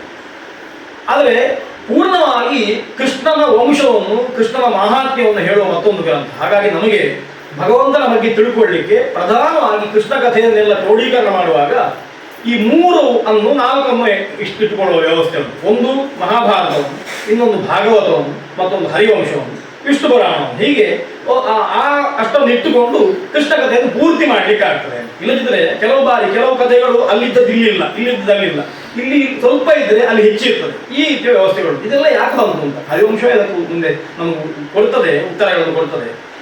ಇದು ಹೇಗೆ ಅಂತಂದ್ರೆ ನಮ್ಮ ಮನಸ್ಥಿತಿಗೆ ಸರಿಯಾಗಿರ್ತದೆ. ನಮಗೆ ಯಾವುದು ಆ ಕಾಲಕ್ಕೆ ಬೇಕು ಎನ್ನುವ ಸ್ಥಿತಿಗೆ ಸರಿಯಾಗಿರ್ತದೆ. ಉದಾಹರಣೆಗೆ ಹೇಳ್ತೇನೆ, ದೇವಿ ಮಹಾತ್ಮೆ ಆಟವನ್ನು ನೀವು ಎಲ್ಲ ನೋಡಿದ್ದೀರಿ. ಮತ್ತೆ ಯಾಕೆ ನೋಡುವುದು ಅಂತಂದ್ರೆ ಇವತ್ತು ರಕ್ತ ಬೀಜ ಹೇಗೆ ಮಾತಾಡ್ತಾನೆ, ಇವತ್ತು ಮಧುರ ಐಟಮ್ ಹೇಗೆ ಮಾತಾಡ್ತಾರೆ, ಇವತ್ತು ಈ ಅರ್ಥ ಹೇಗಿರ್ತದೆ ಅಂತಂದ್ರೆ ದೇವಿ ಮಹಾತ್ಮೆ ಕಥೆ ಗೊತ್ತುಂಟು, ಹೀಗೆ ಮಾತಾಡೋದು ಗೊತ್ತುಂಟು, ಪದ್ಯ ಇಷ್ಟ ಅಂತ ಗೊತ್ತುಂಟು. ಆದರೆ ಇವತ್ತು ಬೇರೆ ಅಂತ ಈ ದೃಷ್ಟಿಯಿಂದ ಪ್ರತಿಯೊಂದನ್ನು ಅವತ್ತು ಅದನ್ನು ಮಾತ್ರ ಫೋಕಸ್ ಮಾಡುದು, ಉಳಿದ ಪಾತ್ರಗಳನ್ನು ಗೌಣ ಮಾಡುದು ಅಷ್ಟೇ, ಅದನ್ನು ಹೆಚ್ಚು ತಲೆ ಕೆಡಿಸಿಕೊಳ್ಳುವುದಿಲ್ಲ ಅದ್ರ ಬಗ್ಗೆ, ಇದನ್ನು ಮಾತ್ರ ಫೋಕಸ್ ಮಾಡಿ ಮಾಡುದು. ಈ ರೀತಿಯಲ್ಲಿ ಪ್ರತಿಯೊಂದನ್ನು ಕೂಡ ಆ ವಸ್ತುವನ್ನು ಮಾತ್ರ ಸೂಕ್ಷ್ಮ ದೃಷ್ಟಿಯಿಂದ ವೀಕ್ಷಣೆ ಮಾಡಲಿಕ್ಕೋಸ್ಕರ ಇಂಥದ್ದು ಅಂತ. ಆ ದೃಷ್ಟಿಯಿಂದ ಕೆಲವು ಬಾರಿ ಹರಿವಂಶಕ್ಕೂ ಭಾಗವತಕ್ಕೂ, ಮಹಾಭಾರತಕ್ಕೂ ಹರಿವಂಶಕ್ಕೂ ಕೆಲವು ಬಾರಿ ಸಣ್ಣ ಸಣ್ಣ ವ್ಯತ್ಯಾಸಗಳು, ಪೌರ್ವಾಪರ್ಯಗಳು, ಆಮೇಲೆ ಹೆಸರುಗಳ ವ್ಯತ್ಯಾಸಗಳೆಲ್ಲ ಬರ್ತದೆ. ಅದಕ್ಕೆ ಹರಿವಂಶವೇ ಮತ್ತು ಕಾರಣಗಳನ್ನು ಕೊಡ್ತದೆ. ಹೀಗೆ ಆ ಗ್ರಂಥವನ್ನು ರಚನೆ ಮಾಡಿ ಇನ್ನೂ ಕೊರತೆ ಇಲ್ಲ ಅಂತ ಮಾಡಿ. ಹಾಗಾಗಿ ಹರಿವಂಶವನ್ನು ಯಾಕೆ ಕೇಳಬೇಕು ಅಂತಂದರೆ ದೇವರನ್ನು ಒಲಿಸಿಕೊಳ್ಳಲಿಕ್ಕೆ ಕೇಳಬೇಕು. ವೇದಗಳ ಹಾಗೆ, ಪುರಾಣಗಳ ಹಾಗೆ, ಭಾಗವತದ ಹಾಗೆ, ಮಹಾಭಾರತದ ಹಾಗೆ ಮತ್ತಷ್ಟು ಭಗವಂತನ ಮಹಾತ್ಮ್ಯ ಉಂಟು, ಒಂದಕ್ಕಿಂತ ಒಂದು ಭಿನ್ನವಾದದ್ದು. ತಸ್ಮಾತ್ ಏನು ಅಂತ ಕೇಳಿದ್ರೆ ಇಷ್ಟು ವೈವಿಧ್ಯ ಇರುವಂತಹ ವಿಷಯಗಳಿಂದ ಪ್ರತಿಪಾದ್ಯವಾದಂಥದ್ದು ಒಂದೇ. ಅದನ್ನು ಎಷ್ಟೂ ಚಿಂತನೆ ಮಾಡಬಹುದು ಅಂತ ಇಷ್ಟೇ ಸಣ್ಣದು, ಕೈಗೆ ಬೇಕಾದ್ರೆ ಸಿಗ್ತದೆ, ಬಿಟ್ಟರೆ ಇಡೀ ಜಗತ್ತನ್ನು ವ್ಯಾಪಿಸಿಕೊಳ್ತದೆ. ಕೃಷ್ಣನನ್ನು ಯಶೋದೆ ಸ್ನಾನ ಮಾಡಿಸಿದಂತೆ ವಿರಾಶುರು ಅದನ್ನು ಹೇಳ್ತಾನೆ. ಯದ್ ರೋಮ ಅಂಧ ಪರಿಪೂರ್ತಿ ವಿಧೌ ಅದಕ್ಷಾಹ ವಾರಾಹ ಜನ್ಮನಿ ಬಭೂವು ಅಮೀ ಸಮುದ್ರಾಹ ತಂ ನಾಮ ನಾಥಂ ಅರವಿಂದ ದೃಶಂ ಯಶೋದ ಪಾಣಿದ್ವಯಾಂತರ್ಜಲೇ ಸ್ನಪಯಾಂ ಬಭೂವ. ಭಗವಂತ ಮಹಾವರಾಹ ರೂಪಿಯಾಗಿ ಬರುವಾಗ ದೊಡ್ಡ ಶರೀರ, ಎಷ್ಟು ದೊಡ್ಡ ಗಾತ್ರ ಅಂತ ಕೇಳಿದರೆ ನಾವು ನಮ್ಮ ಕೈಯನ್ನು ಕಾಲನ್ನು ಹೀಗೆ ನೋಡುವಾಗ ಒಂದಷ್ಟು ರೋಮಗಳು ಕಾಣ್ತದೆ. ಒಂದು ರೋಮವನ್ನು ಕಿತ್ತರೆ ಮೂತಕನ್ನ ಹಿಡ್ಕೊಂಡ್ರೆ ಅದೊಂದು ಸಣ್ಣ ಗುಳಿ ಕಾಣ್ತದೆ ನಮ್ಮ ಶರೀರದಲ್ಲಿ. ಆ ವರಾಹ ಮೂರ್ತಿಯ ರೋಮರಂಧ್ರ ಎಷ್ಟು ದೊಡ್ಡದಿತ್ತು ಅಂತಂದ್ರೆ 7 ಸಮುದ್ರಗಳನ್ನು ಒಟ್ಟು ಸೇರಿ ಅದರೊಳಗೆ ಹಾಕಿದ್ರು ಸಮುದ್ರ ಕಾಣಲಿಲ್ಲ ಅಂತೆ. ಯದ್ ರೋಮರಂಧ್ರ ಪರಿಪೂರ್ತಿ ವಿಧೌ ಅದಕ್ಷಾಹ ವಾರಾಹ ಜನ್ಮನಿ ಬಭೂವು ಅಮೀ ಸಮುದ್ರಾಹ. ನಾವು ನೋಡುವಂತಹ ಅಷ್ಟು ಸಪ್ತಸಾಗರಗಳು ಒಟ್ಟು ಸೇರಿದ್ರು ಅವನ ಒಂದು ರೋಮರಂಧ್ರವನ್ನು ತುಂಬಿಸ್ಲಿಕ್ಕಾಗಲಿಲ್ಲ. ನಾನು ಹೇಳ್ತೇನೆ, ಅದು ಆಗಲಿಲ್ಲೋ ಆಗಿದೋ ಗೊತ್ತಿಲ್ಲ. ಈ ಕಲ್ಪನೆ ಮಾಡಿದಲ್ಲ ಪುಣ್ಯಾತ್ಮ ವಿಲಾಸ, ಈಗ ಹ್ಯಾಕ್ ಕಲ್ಪನೆ ಬಂದು ಗೊತ್ತಿಲ್ಲ, ಅದಕ್ಕವ ದೊಡ್ಡವ. ವಾರಾಹ ಜನ್ಮನಿ ಬಭೂವು ಅಮೀ ಸಮುದ್ರಾಹ. ಭಗವಂತನ ಕರುಣೆ ಎಷ್ಟು ದೊಡ್ಡದು ಅಂತಂದ್ರೆ ಅದೇ ಭಗವಂತ ಮತ್ತೊಂದು ಅವತಾರ ಎತ್ಕೊಂಡು ಬಂದ. ಕೃಷ್ಣನಾಗಿ ಬಂದ. ಸಣ್ಣ ಮಗು 1.5 ವರ್ಷ, ಓಡ್ತದೆ, ತಂಟೆ ಮಾಡ್ತದೆ, ಕೂತ್ಕೊಳ್ಳೋದಿಲ್ಲ. ಅದನ್ನು ಕಟ್ಟಿ ಹಾಕಿ ಸ್ನಾನ ಮಾಡಿಸ್ಬೇಕು ಅಂತ ಒಂದು ಕಡೆ ನಿಲ್ಲಿಸಿದ್ದಾರೆ. ಸ್ನಾನ ಮಾಡಿಸ್ಬೇಕು.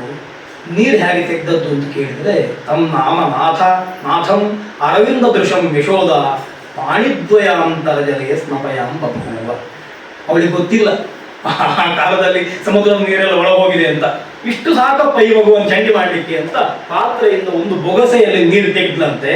ಮಗುವಿನ ತಲೆಗೆ ಹಾಕಿದ್ಲು. ಕಾಲಿನವರೆಗೆ ಬಂದು ಹರಿದುಕೊಂಡು ಹೋಯ್ತಂತೆ ನೀರು. ನೀರಿನ ಸಾಮರ್ಥ್ಯವೋ ಹಾಕಿದವರ ಸಾಮರ್ಥ್ಯವೋ ಅಲ್ಲ. ತಾನು ಎಷ್ಟು ದೊಡ್ಡವನಾಗುತ್ತೇನೆ, ತಾನು ಎಷ್ಟು ಸಣ್ಣವನಾಗುತ್ತೇನೆ ಯಾರಿಗೆ ಅಂತ ಕೇಳಿದ್ರೆ ಹಿರಣ್ಯಾಕ್ಷನಿಗೆ ಅಷ್ಟು ದೊಡ್ಡದಾಗುತ್ತೆ, ಯಶೋಧೆಗೆ ಸಣ್ಣದಾಗುತ್ತೆ. ನಾವು ತಗ್ಗಿದರೆ ಅವ ಮಲ್ಕೊಳ್ತಾನೆ. ದಾಸರು ಹೇಳ್ತಾರಲ್ಲ, ಮಲಗಿ ಪರಮಾನಂದದಲ್ಲಿ ಮಾಡೋದು ಕುಳಿತು ಕೇಳುವ ಅಂತ. ಹಾಗಾಗಿ ಯಾವತ್ತೂ ಕೂಡ ದೇವರನ್ನು ಬಗ್ಗಿಸಬೇಕು ಅಂತಂದ್ರೆ ಬೇರೆ ಯಾವ ಉಪಾಯವಿಲ್ಲ. ನಾವು ಬಗ್ಗಿದ್ರೆ ಸಹ ನಾವು ಬಗ್ಗುತ್ತಾನೆ. ನಾವು ನಮಸ್ಕಾರ ಮಾಡಿದ್ರೆ ಎಬ್ಬಿಸ್ಬೇಕಲ್ವ ನಮ್ಮನ್ನು. ನಾವು ಉದ್ಧಾರ ಜಗತ್ಪತೆ ನಮಸ್ಕಾರ ಮಾಡುವಾಗ ಉತ್ತಿಷ್ಟ ಅಂತ ಹೇಳಿ ಬಗ್ಬೇಕಲ್ವಾ, ಸಡ್ತ ಕೂತ್ಕೊಳ್ಳಿಕ್ಕೆ ಆಗುವುದಿಲ್ಲ, ಅದಕ್ಕೋಸ್ಕರ ನಾವು ಬಗ್ತಾನೆ ಅಂತ. ಹಾಗೆ ದೇವರನ್ನು ಬಗ್ಗಿಸ್ಲಿಕ್ಕಾಗ್ತದೆ ಅಂತ ತೋರಿಸಿಕೊಟ್ಟವರು ಭಕ್ತರು. ಈ ದೃಷ್ಟಿಯಲ್ಲಿ ದೊಡ್ಡ ಮೂರ್ತಿಯೂ ಆಗಬಲ್ಲ, ಸಣ್ಣದಾಗಿಯೂ ಆಗಬಲ್ಲ. ಅವನನ್ನು ಹಿಡ್ಕೊಳ್ಳಿಕ್ಕೆ ಸಾಧ್ಯ ಇಲ್ಲ. ಅವನನ್ನು ಹಿಡಿಯಲಿಕ್ಕೆ 2 ಪ್ರಧಾನವಾದ ಅಸ್ತ್ರಗಳನ್ನು ಕೊಟ್ಟರು. ವೇದ ವಿಸ್ತಾರವಾಗಿಯೂ ಭಗವಂತನನ್ನು ಹೇಳ್ತದೆ. ಕೇವಲ ಓಂ ಅಂತ ಹೇಳಿದ್ರು ಅವನು ಹೇಳ್ತದೆ. ಎಷ್ಟು ಸಣ್ಣದಾಗಿಯೂ ಹೇಳ್ಬೋದು, ಎಷ್ಟು ವಿಸ್ತಾರವಾಗಿಯೂ ಹೇಳ್ಬೋದು. ನಮಗೆ ದೇವರು ಅಥವಾ ಋಷಿಗಳು ಕೊಟ್ಟ ದೊಡ್ಡ ಭಾಗ್ಯ ಏನು ಅಂತ ಕೇಳಿದ್ರೆ, ಪುರ್ಸೋತುಂಟಾ? ಇಡೀ ಮಹಾಭಾರತ ಓದಿ, ಇಡೀ ವೇದಗಳನ್ನು ಪಾರಾಯಣ ಮಾಡಿ, ಪುರ್ಸೋತಿಲ್ವಾ? ಓಂ ಓಂ ಅಂತ ಹೇಳಿ ಸಾಕು. ನನ್ನನ್ನು ನೆನಪು ಮಾಡಿ ಅಷ್ಟೇ. ನೀವು ಹೇಗೆ ಬೇಕಾದರೂ ಭಕ್ತಿ ಮಾಡಿ ಭಜಿಸಿ, ನನ್ನನ್ನೇ ಭಜಿಸಿ, ಅದಕ್ಕೋಸ್ಕರ ಇಷ್ಟು ಹೇಳಿದ್ರೆ ಸಾಕು. ಇಷ್ಟು ಕಾರಣ ಯಾವ ದೇವರು ಕೊಟ್ಟ? ನಾವೇ ಕೊಡುವುದಿಲ್ಲ ಅಂತೆ ಸಾಮಾನ್ಯ ಮನುಷ್ಯರು. ಟಿಕ್ ಅಂತ ಕರೆದ್ರೆ ಏನಾಗ್ತಾವೆ ಉದಾಹರಣೆ ಅಂತ ಹೇಳ್ತೇನೆ. ದೇವರು ಹೇಳ್ತಾನೆ, ಎಲ್ಲ ಶಬ್ದ ನಮ್ಮನ್ನೇ ಹೇಳ್ತಾರೆ, ಏನು ಬೇಕಾದ್ರೂ ಮಾಡೋದು. ಇಷ್ಟು ಕಾರುಣ್ಯ ಯಾರಿಗೆ ಉಂಟು? ಆ ದೃಷ್ಟಿಯಿಂದ ಭಗವಂತ ಹರಿವಂಶದಿಂದ ಪ್ರತಿಪಾದ್ಯನಾಗಿದ್ದಾನೆ. ಅಂತಹ ದೇವರನ್ನು ಸ್ತುತಿ ಮಾಡಬೇಕು, ಸ್ತೋತ್ರ ಮಾಡಬೇಕು ಎನ್ನುವಂತಹ ಭಕ್ತ್ಯುದ್ರೇಕದಿಂದ ಮತ್ತೊಂದು ಗ್ರಂಥ ಬಂದದ್ದು. ಇಲ್ಲದಿದ್ದರೆ ಭಾಗವತವೇ ಸಾಕು, ಮಹಾಭಾರತವೇ ಸಾಕು, ಪುರಾಣಗಳೇ ಸಾಕು. ಮತ್ತೆ ಯಾಕೆ ದಪ್ಪದ ಪುಸ್ತಕ ಮಾಡುವುದು ಅಂತ ಕೇಳಿದ್ರೆ, ನಮಗೆ ಕೂತ್ಕೊಳ್ಳಿಕ್ಕೆ ಆಗುವುದಿಲ್ಲ. ಅಷ್ಟು ಮಹಾತ್ಮೆ ಉಂಟು. ದೇವರ ಮಹಾತ್ಮೆ ಇಷ್ಟುಂಟು ಅಂತ ತೋರಿಸ್ಲಿಕ್ಕೋಸ್ಕರ ಈ ಗ್ರಂಥ ಬಂದದ್ದು ಅಂತ ಗೊತ್ತಾಗ್ತದೆ. ನಾರಾಯಣ ನಮಸ್ಕೃತ್ಯ ಅಂತ ಮಹಾಭಾರತದ ಮಂಗಲ ಶ್ಲೋಕವೇ ಹರಿವಂಶಕ್ಕೂ ಬರ್ತದೆ. ವೇದವ್ಯಾಸರನ್ನು ಸ್ತೋತ್ರ ಮಾಡಿದ್ದಾರೆ. ಎಲ್ಲ ಪುರಾಣಗಳಲ್ಲೂ ಬರುವಂಥದ್ದು. ಏತಿ ಪರಾಶರ ಸೂನು ಸತ್ಯವತಿ ಹೃದಯನಂದನೋ ವ್ಯಾಸ ಯಸ್ಯ ಆಸ್ಯಕಮಲ ದಲಿತಂ ವಾಂಗ್ಮಯ ಅಮೃತಂ ಜಗತ್ ಪಿಬತಿ. ವೇದವ್ಯಾಸರು ನಮ್ಮನ್ನು ಅನುಗ್ರಹಿಸಬೇಕು. ಯಾಕೆ ಅಂತ ಕೇಳಿದರೆ, ಅವರದ್ದು ಬಾಯಿ ಅನ್ನುವಂಥದ್ದು ಒಂದು ಕಮಲಪುಷ್ಪ ಅಂತ ಎಣಿಸಿಕೊಂಡರೆ ಅದರಿಂದ ಬಂದ ವಾಂಗ್ಮಯ ರೂಪ ಪ್ರವಾಹ ಎನ್ನುವುದು ಅದು ಒಂದು ಜೇನಿನ ಹಾಗಿರುವಂಥ ಪುಷ್ಪದಿಂದ ಸುರಿಯುವಂಥ ಮಕರಂದ ಎನ್ನುವಂಥದ್ದು. ಅದನ್ನು ಮಾತ್ರ ಕುಡಿಲಿಕ್ಕಾದದ್ದು. ವ್ಯಾಸೋಚ್ಚಿಷ್ಟಂ ಜಗತ್ಸರ್ವಂ ಅಂತ. ಅನಂತರ ಯಾವ ಕವಿಗಳು ಬಂದರು, ವೇದವ್ಯಾಸರು ಹೇಳಿದ ವಸ್ತು ವಿಷಯ, ಅವರು ಹೇಳಿದಂಥ ಶಬ್ದ, ಅವರು ಹೇಳಿದಂಥ ಛಂದಸ್ಸು, ಇದನ್ನೇ ಉಪಜೀವಿಸಿಕೊಂಡು ಭಂಗ್ಯಂತರದಲ್ಲಿ ಹೇಳಿದ್ರು ಬಿಟ್ಟರೆ ಹೊಸತನ್ನು ಹೇಳಲಿಕ್ಕಾಗಲಿಲ್ಲ. ಯಾಕೆ ಅಂತಂದರೆ ವ್ಯಾಸರು ಎಲ್ಲವನ್ನು ಆಕ್ರಮಿಸಿ ಬಿಟ್ಟಿದ್ದಾರೆ, ಮತ್ತೇನು ಹೇಳಲಿಕ್ಕೆ ಸಾಧ್ಯ. ಆ ದೃಷ್ಟಿಯಿಂದ ಅಂತಹ ವ್ಯಾಸರನ್ನು ನಮಿಸಿ ಪುರಾಣದ ಆರಂಭ ಆಗುತ್ತದೆ. ಒಂದಿಷ್ಟು ಪ್ರಶಂಸೆಯ ವಾಕ್ಯಗಳು ಮಹಾಭಾರತದ ಬಗ್ಗೆ, ಹರಿವಂಶದ ಬಗ್ಗೆ ಬಂದಿದೆ. ಮಹಾಭಾರತ ಎನ್ನುವಂಥದ್ದು ಭಾರತ ಕಥೆಯನ್ನು ಓದಿದರೆ ಎಷ್ಟು ಫಲ ಅಂತಂದರೆ, ಯಹ ಘೋಷತಂ ಕನಕಶಂಗಮಯಂ ದದಾತಿ ವಿಪ್ರಾಯ ವೇದವಿದುಷೆ ಬಹುವಿಶ್ರುತಾಯ ಪುಣ್ಯಾಂಚ ಭಾರತ ಕಥಾಂ ಶೃಣುಯಾಚ್ಚ ತದ್ವತ್ ತುಲ್ಯಂ ಫಲಂ ಭವತಿ ತಸ್ಯ ಚ ತಸ್ಯ ದೈವ. ಪುಣ್ಯ ತುಂಬ ಸಂಪಾದನೆ ಮಾಡಬೇಕು ಅಂತ ಒಂದಷ್ಟು ಜನ ವಿಪ್ರರಿಗೆ 1000ಗಟ್ಟಲೆ ಗೋವುಗಳನ್ನು ದಾನ ಮಾಡಿ ಅದರ ಪ್ರತಿಯೊಂದು ಕೊಂಬಿಗೂ 2 ಚಿನ್ನದ ಕೊಂಬನ್ನು ಮಾಡಿ ಹಾಕಿಯೋ, ಅದಕ್ಕೆ ಮುತ್ತಿನ ಮಾಲೆಯನ್ನು ಹಾಕಿಯೋ, ಅದನ್ನೆಲ್ಲ ವೇದ ವಿದುಷೆಯ ವಿಪ್ರಾಯ ಒಳ್ಳೆಯ ಬ್ರಾಹ್ಮಣನಿಗೆ ದಾನ ಕೊಟ್ಟರು. ಅದು ಸಾಧ್ಯ ಇಲ್ಲ ಅಂತಂದರೆ ಮಹಾಭಾರತವನ್ನು ಓದಿದ್ರು ಎರಡೂ ಫಲ ಒಂದೇ ಅಂತ ಮಹಾಭಾರತವೇ ಹೇಳ್ತದೆ, ಹರಿವಂಶ ಹೇಳ್ತದೆ. ಶತಾತ್ ಅಶ್ವಮೇಧಸ್ಯ ಯದತ್ರ ಪುಣ್ಯಂ. 100 ಅಶ್ವಮೇಧ ಮಾಡಿದರೆ ಏನು ಪುಣ್ಯ ಉಂಟೋ ಆ ಪುಣ್ಯ ಹರಿವಂಶ ಓದಿದರೆ ಬರ್ತದೆ. ಇದನ್ನೆಲ್ಲ ಹೇಳುವುದು ಯಾಕೆ ಅಂತ ಕೇಳಿದರೆ ಅದರ ಮಹತ್ವವನ್ನು ಹೇಳಲಿಕ್ಕೆ. ಅದನ್ನು ಲೋಭದಿಂದ ಹೇಳುವುದಲ್ಲ. ನಾವು ಕೆಲವು ಎಣಿಸ್ಕೊಳ್ತೇವೆ ಅದನ್ನು ಲೋಭಕ್ಕೋಸ್ಕರ ರೋಚನಾರ್ಥಂ ಫಲಶ್ರುತಿ ಉಂಟು, ನಿಮಗದಲ್ಲಿ ರುಚಿ ಬರಲಿ ಅಂತ ಹೇಳ್ತಾರೆ, ರುಚಿ ಬರಲಿ ಅಂತ ಹೇಳ್ತಾರೆ ಅಂತ. ಇಷ್ಟು ದೊಡ್ಡ ಗ್ರಂಥ ಮಾಡಿದವರಿಗೆ ಇಂತಹ ಸಣ್ಣ ಬುದ್ಧಿ ಬರಬೇಕಾಗಿಲ್ಲ. ನಿಜವಾಗಿ ಏನು ಅಂತ ಕೇಳಿದರೆ ಇದರ ಮಹತ್ವ ನಿಮಗೆ ಅರ್ಥ ಆಗ್ತದೆ. ಇದು ಮೊದಲು ಹೇಳಿದ್ರೆ ಗೊತ್ತಾಗುವುದಿಲ್ಲ. ಇಡೀ ಗ್ರಂಥ ಓದಿದ್ದ ಮೇಲೆ ಹೌದು ರಾಮಾಯಣ ದೊಡ್ಡದು. ನಾನು ನನ್ನ ಅನುಭವ ಹೇಳ್ತೇನೆ, ರಾಮಾಯಣ ದೊಡ್ಡದು ಅಂತ ಮಧ್ಯಾಹ್ನ ಗೊತ್ತಾಗ್ತಿ. ಇವತ್ತು ರಾಮಾಯಣದಲ್ಲಿ ಅಷ್ಟು ವಿಷಯ ಉಂಟು ಅಂತ ಹೇಳಿ ಎಲ್ಲ ಕೇಳ್ತೇವೆ. ರಾಮಾಯಣ ತುಂಬ ದೊಡ್ಡದು, ವಾಲ್ಮೀಕಿಗಳು ತುಂಬ ಬರೆದಿದ್ದಾರೆ ಅಂತೆಲ್ಲ ಹೇಳ್ಬೋದು. ನಾವು ಕೇಳಿದ್ದೇವೆ, ನಾವು ಹೇಳಿದ್ದೇವೆ. ಆದರೆ ವಾಲ್ಮೀಕಿಗಳ ಒಂದೊಂದು ಶ್ಲೋಕವನ್ನು ಓದುವಾಗಲೂ ಇಷ್ಟು ಆಲೋಚನೆ ಮಾಡಿ ಬರೆದಿದ್ದಾರೆ, ಇದರಿಂದ ಇಷ್ಟು ಅರ್ಥವನ್ನು ಹೊರಡಿಸ್ಲಿಕ್ಕೆ ಆಗ್ತದೆ, ಉಳಿದವರಿಗೆ ಆನಂದ ಆಗಿ ಬಿಡುವ, ನಮಗೆ ಆನಂದ ಆಗ್ತದೆ ಅಂತ ಎನ್ನುವುದನ್ನು ಆಲೋಚನೆ ಮಾಡುವಾಗ ಗ್ರಂಥ ಎನ್ನುವುದಕ್ಕೆ ಜೀವ ಇಲ್ಲ ಅಂತ ಯಾರು ಹೇಳಿದ್ರು? ಹಾಗಾಗಿ ಗ್ರಂಥ ಎನ್ನುವಂಥದ್ದು ಜಡ ಅಲ್ಲ, ಅದು ಪ್ರತ್ಯಕ್ಷರದಲ್ಲಿ ಜೀವ ತುಂಬಿದೆ ಅಂತ ಅರ್ಥ. ಆ ದೃಷ್ಟಿಯಿಂದ ಹರಿವಂಶ ದೊಡ್ಡದು, ಭಾರತ ದೊಡ್ಡದು. ಅದನ್ನು ನೀವು ಅನುಸಂಧಾನ ಮಾಡಿದರೆ ಎಲ್ಲ ದೊಡ್ಡ ಕೆಲಸಗಳನ್ನು, ಅಶ್ವಮೇಧಾದಿಗಳನ್ನು 100 ಬಾರಿ ಅನುಷ್ಠಾನ ಮಾಡಿದರೆ ಸಿಗುವಂಥ ಫಲ ಹರಿವಂಶವನ್ನು ಒಮ್ಮೆ ಕೇಳಿದರೆ ಸಿಗ್ತದೆ. ಹರಿವಂಶವನ್ನು ಕೇಳಿದ ಫಲ ನಾರಾಯಣ ಅಂತ ಒಮ್ಮೆ ಹೇಳಿದ್ರೆ ಸಿಗ್ತದೆ ಅಂತ ಇದುವರೆಗೂ ಬರ್ತಾರೆ ವೇದವ್ಯಾಸ. ತುಂಬ ಸುಲಭ ಉಂಟು, ಕಷ್ಟ ಇಲ್ಲ. ನಾನು ಕೈಗಳನ್ನು ಎತ್ತಿ ಎತ್ತಿ ಹೇಳ್ತೇನೆ ಅಂತ ಹೇಳಿ ಊರ್ದು ಬಾಹು ವಿರೌಮೇಶ ಅಂತೆಲ್ಲ ಹೇಳಿ ವ್ಯಾಸರು ಹೇಳ್ತಾರೆ. ನಾರಾಯಣೇಕಿ ನಾಮಾಸ್ತಿ ವಾಗಸ್ತಿ ವಶವರ್ತಿನಿ ತಥಾಪಿ ನರಕೇ ಗೋರೇ ಪದಂತಿ ಏತದ್ ಅದ್ಭುತಂ ಅಂತ ಹೇಳ್ತಾರೆ. ನಾರಾಯಣ ಅಂತ ಒಂದು ಶಬ್ದ ಉಂಟು, 4 ಅಕ್ಷರಗಳು ನಾರಾಯಣ ಅಂತ. ನಮ್ಮ ನಾಲಿಗೆ ಉಂಟು, ಅದು 25 ಅಕ್ಷರಗಳನ್ನು ಬೇಕಾದ್ರೆ 1 ಸೆಕೆಂಡ್ನಲ್ಲಿ ಹೇಳಲಿಕ್ಕೆ ಪಟುವಾಗಿರುವಂಥದ್ದು. ನಾವು ಬೇಕಾದ್ರೆ ವಾಯುಸ್ಥಿತಿಯನ್ನು ಆರಾಮದಲ್ಲಿ ಹೇಳ್ತೇವೆ. ಅಥವಾ ಅಂಥದ್ದು ಬೇಕಾದ್ರೆ ಯಾವುದು ನಾಲಿಗೆಗಳನ್ನು ತಿರುಗಿಸುವಂಥದ್ದು ಬೇಕಾದ್ರೆ ಉಂಟಲ್ವ, ಅಂತ ಎಷ್ಟು ಶಬ್ದಗಳನ್ನು ನಿರಾಜವಾಗಿ ನಾವು ಬೇಕಾದ್ರೆ ಹೇಳ್ತೇವೆ. ವ್ಯಾಸರು ಹೇಳ್ತಾರೆ ಅಷ್ಟೆಲ್ಲ ಕಷ್ಟಪಡೋದು ಬೇಡ, ನಾರಾಯಣ ನಾರಾಯಣ ಅಂತ ಹೇಳಿ. ಯಾಕೆ ಅಂತ ಕೇಳಿದರೆ ಅದನ್ನು ಹೇಳಿದರೆ ಎಷ್ಟು ಫಲ ಉಂಟು ಅಂತ ಕೇಳಿದರೆ, ಈ ನಾರಾಯಣ ಎನ್ನುವಂತಹ ಶಬ್ದ ಹೇಳಿದರೆ ಎಷ್ಟು ಪಾಪ ನಾಶ ಆಗ್ತದೆ ಅಂತ ಕೇಳಿದ್ರೆ, ಮನುಷ್ಯ 7 ಜನ್ಮ ತೆಗೆದು ಕೂಡ ಅಷ್ಟು ಪಾಪವನ್ನು ಸಂಪಾದನೆ ಮಾಡಲಿಕ್ಕೆ ಆಗುವುದಿಲ್ಲ ಅಂತ. ಅಷ್ಟು ಪಾಪವನ್ನು ನಾಶ ಮಾಡ್ತದೆ ಆ ಶಬ್ದವನ್ನು ಹೇಳಿ ಅಂತ. ಅಂದರೆ ಒಟ್ಟಾರೆ ಭಗವಂತನ ಗುಣಗಳನ್ನು ಅನುಸಂಧಾನ ಮಾಡಿ ಅಂತ ಹೇಳುವಂಥದ್ದು. ಹಾಗಾಗಿ ವಾಜಪೇಯಿ ದೊಡ್ಡ ಯಜ್ಞಗಳನ್ನು ಮಾಡಿದರೂ ಕೂಡ ಅದರ ಫಲ ಅದು ಹರಿವಂಶವನ್ನು ಓದಿದರೆ ಬರ್ತದೆ ಅಂತ ಹೇಳಿ ಹರಿವಂಶದ ಆರಂಭದಲ್ಲೇ ಒಂದಿಷ್ಟು ಮಾತುಗಳನ್ನು ಹೇಳಿದ್ದಾರೆ. ಮಂಗಲ್ಯಂ ಮಂಗಲಂ ವಿಷ್ಣುಂ ವರೇಣ್ಯಂ ಅನಗಂ ಶುಚಿಂ ನಮಸ್ಕೃತ್ಯ ಹೃಷಿಕೇಶಂ ಚರಾಚರ ಗುರುಂ ಹರಿಂ ನೈಮಿಷಾರಣ್ಯೇ ಕುಲಪತಿ ಶೌನಕಸ್ತು ಮಹಾಮನಿ ಸೌತಿಂ ಪಪ್ರಚ್ಛ ಧರ್ಮಾತ್ಮ ಸರ್ವಶಾಸ್ತ್ರ ವಿಶಾರದ ಅಂತ ಎಲ್ಲವೂ ಕೂಡ ಆರಂಭ ಆಗುವಂಥ ನೈಮಿಷಾರಣ್ಯದಲ್ಲಿ. ನೈಮಿಷಾರಣ್ಯ ಎನ್ನುವಂಥ ದೊಡ್ಡ ಯಜ್ಞಭೂಮಿ. ಎಲ್ಲ ಜ್ಞಾನಗಳು ಆ ಜ್ಞಾನಗಳ ಪ್ರವಾಹ ಬಂದದ್ದು ಆ ನೈಮಿಷಾರಣ್ಯ ಎನ್ನುವಂಥ ಹಿಮಾಲಯದಿಂದ. ಹಾಗಾಗಿ ಕಾರಣ ಏನು ಅಂತ ಕೇಳಿದ್ರೆ ಅಲ್ಲಿ ಹೇಳುವವರು ಇದ್ರು ಕೇಳುವವರು ಇದ್ರು ಅಂತ. ಯಾವತ್ತೂ ಕೂಡ ಒಳ್ಳೆಯ ವಾಕ್ಯಾರ್ಥ ಎಲ್ಲಿ ಆಗ್ತದೆ, ಒಳ್ಳೆಯ ಸಭೆ ಎಲ್ಲಿ ಆಗ್ತದೆ ಅಂತ ಕೇಳಿದ್ರೆ ವಕ್ತೃ ಇಷ್ಟ ಇದ್ದು ಹೇಳುವವನಾಗಿರ್ಬೇಕು, ಕೇಳುವವರು ಇಷ್ಟ ಇದ್ದು ಕೇಳುವವರಾಗಬೇಕು. ಅಂಥ ಕಡೆಗಳಲ್ಲಿ ನೀವು 2 ಜನ ಇದ್ದರೂ ಕೂಡ ಅದು ಯಶಸ್ವಿ ಆಗ್ತದೆ. ಎಲ್ಲಿ ಹೇಳುವವರಿಗೂ ಮೂಡಿಲ್ಲ, ಕೇಳುವವರು ಕಷ್ಟದಿಂದ ಕೇಳ್ತಾರೆ ಅಂತಂದರೆ ಹೇಳಿದ್ದು ಹೇಳಿದಾಗ ಆಗುವುದಿಲ್ಲ ಅಂತ ಅರ್ಥ. ನೈಮಿಷಾರಣ್ಯ ಹಾಗಿದ್ದ ಪ್ರದೇಶ ಅಲ್ಲ. ಅಲ್ಲಿ ಕೇಳಬೇಕು ಅಂತ ಆಸೆ ಇರುವಂಥ 1000 ಗಟ್ಟಲೆ ಋಷಿಗಳಿದ್ದಾರೆ. ಹೇಳಬೇಕು ಅಂತ ಆಸೆ ಇರುವಂತಹ ಸೂತ ಪುರಾಣಿಕರಂತಹ ದೊಡ್ಡ ಶಾಸ್ತ್ರಜ್ಞರಿದ್ದಾರೆ. ನಮಗೆ ಆಶ್ಚರ್ಯ ಆಗ್ತದೆ. ವೇದಾಭ್ಯಾಸ ಮಾಡಲಿಲ್ಲ ಅವರು, ಅವ್ರಿಗೆ ಕೊಟ್ಟದ್ದು ಪುರಾಣಗಳನ್ನು, ನಿನಗೆ ವೇದ ಬೇಡ ಅಂತ ಕೊಟ್ಟದ್ದು. ಆದರೆ ಅವರು ವೇದಾರ್ಥವನ್ನು ಹೇಳುವ ರೀತಿಯಲ್ಲಿ ಪುರಾಣವನ್ನು ಉಪದೇಶ ಮಾಡಿದರು. ಋಷಿಗಳು ಕೇಳಿದರು. ಇಲ್ಲಿಯಾದರೂ ಉಂಟ ಆ ಎಳೆಗೆ ಕಲ್ಕೊಡೋದು ಕೇಳ್ತೇವೆ, ಮಾಡಲಿಲ್ಲ. ಋಷಿಗಳೆಲ್ಲವೂ ಕೂಡ ಅವರಿಗೆ ಹೇಗೆ ಸತ್ಕಾರ ಮಾಡಬೇಕು ಆ ರೀತಿ ಸತ್ಕಾರ ಮಾಡಿ ನಮಗೆ ಪುರಾಣ ಮುಖ್ಯವನ್ನು ಹೇಳಿಕೊಡಿ, ನಮಗೆ ಈ ವಿಷಯವನ್ನು ಹೇಳಿ ಅಂತ ಶ್ರೌತ ಯಾಗವನ್ನು ಮಾಡ್ತಾ ಇರುವಂತಹ ವೇದವನ್ನು ನಿತ್ಯ ಉಪಾಸನೆ ಮಾಡುವ ಋಷಿಗಳು ಸೂತ ಪುರಾಣಿಕರಿಗೆ ಕೈ ಮುಗಿದು ಕೇಳ್ತಾರೆ ಅಂತಂದ್ರೆ ಭಗವಂತನ ನಾಮಕ್ಕೆ ಎಷ್ಟು ಮಹಾತ್ಮ್ಯ ಉಂಟು. ಭಗವಂತನ ಮಹಾತ್ಮ್ಯವನ್ನು ಹೃದಯಗತ ಮಾಡಿಕೊಂಡ್ರೆ ಅವನಿಗೆ ಬೇರೆ ಯಾರು ನಮಸ್ಕಾರ ಮಾಡಬೇಕು ಅಂತಿಲ್ಲ.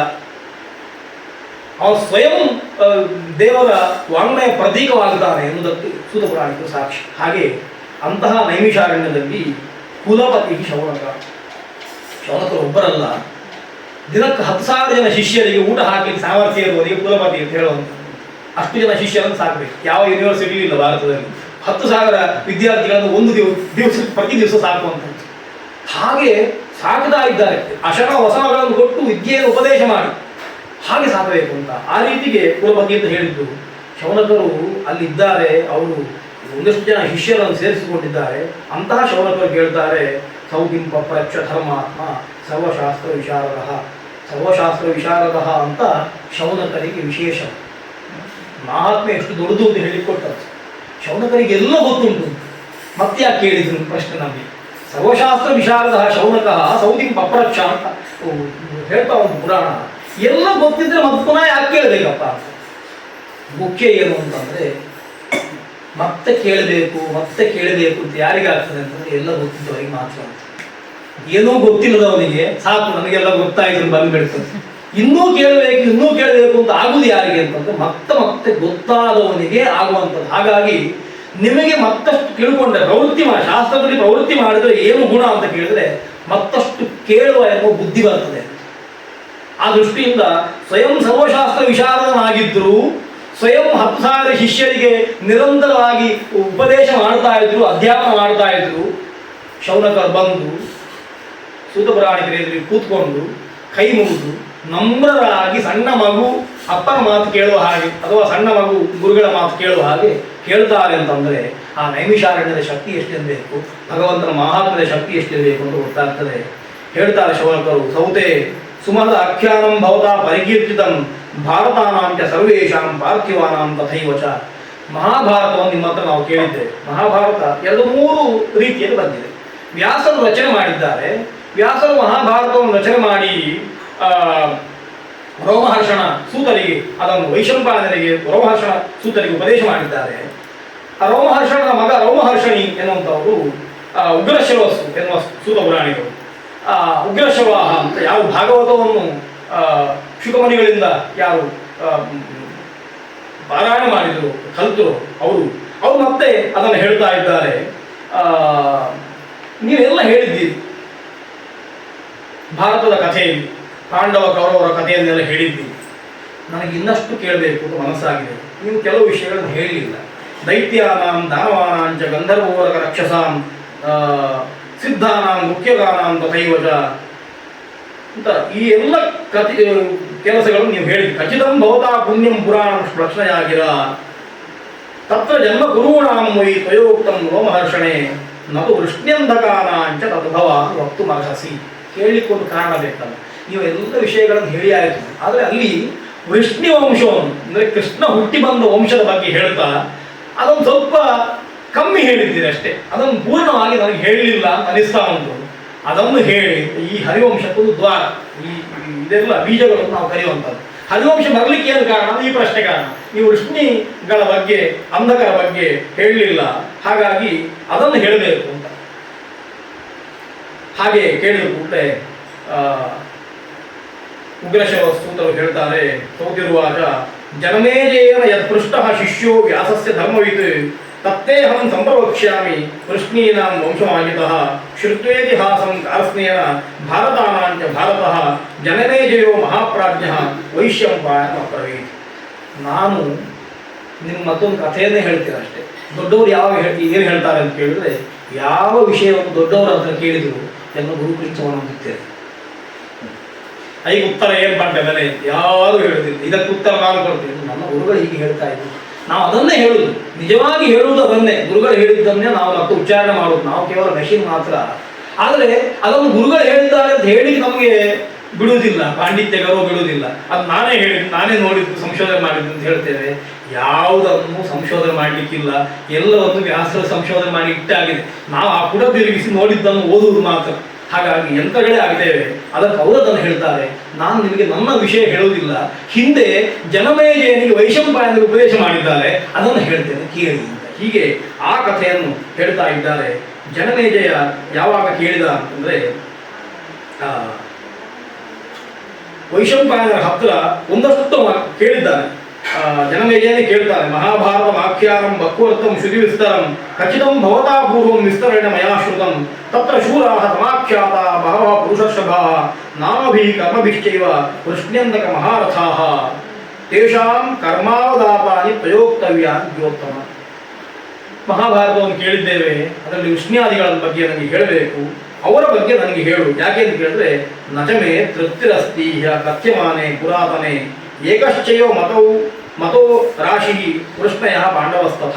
ಕಾರಣ ಏನು ಅಂತ ಕೇಳಿದ್ರೆ, ನೀವು ಆಗಾಗ ಹೇಳ್ತಾ ಇದ್ದೀರಿ ಪಾಂಡವರಿಗೂ ಅಥವಾ ಕೌರವರು ಪಾಂಡವರೆಲ್ಲ ಒಂದೇ, ಒಂದು ಕವಲು ಇಟ್ಟುಕೊಳ್ಳುವ, ಕೌರವರು ಅಂತ ಕರೆದ್ರೆ ಎಲ್ಲರೂ ಬರ್ತಾರೆ ಎನ್ನುವ ದೃಷ್ಟಿಯಿಂದ ಹಾಗೂ ಬೇಕಾದ್ರೆ ಕರೆಯುವ.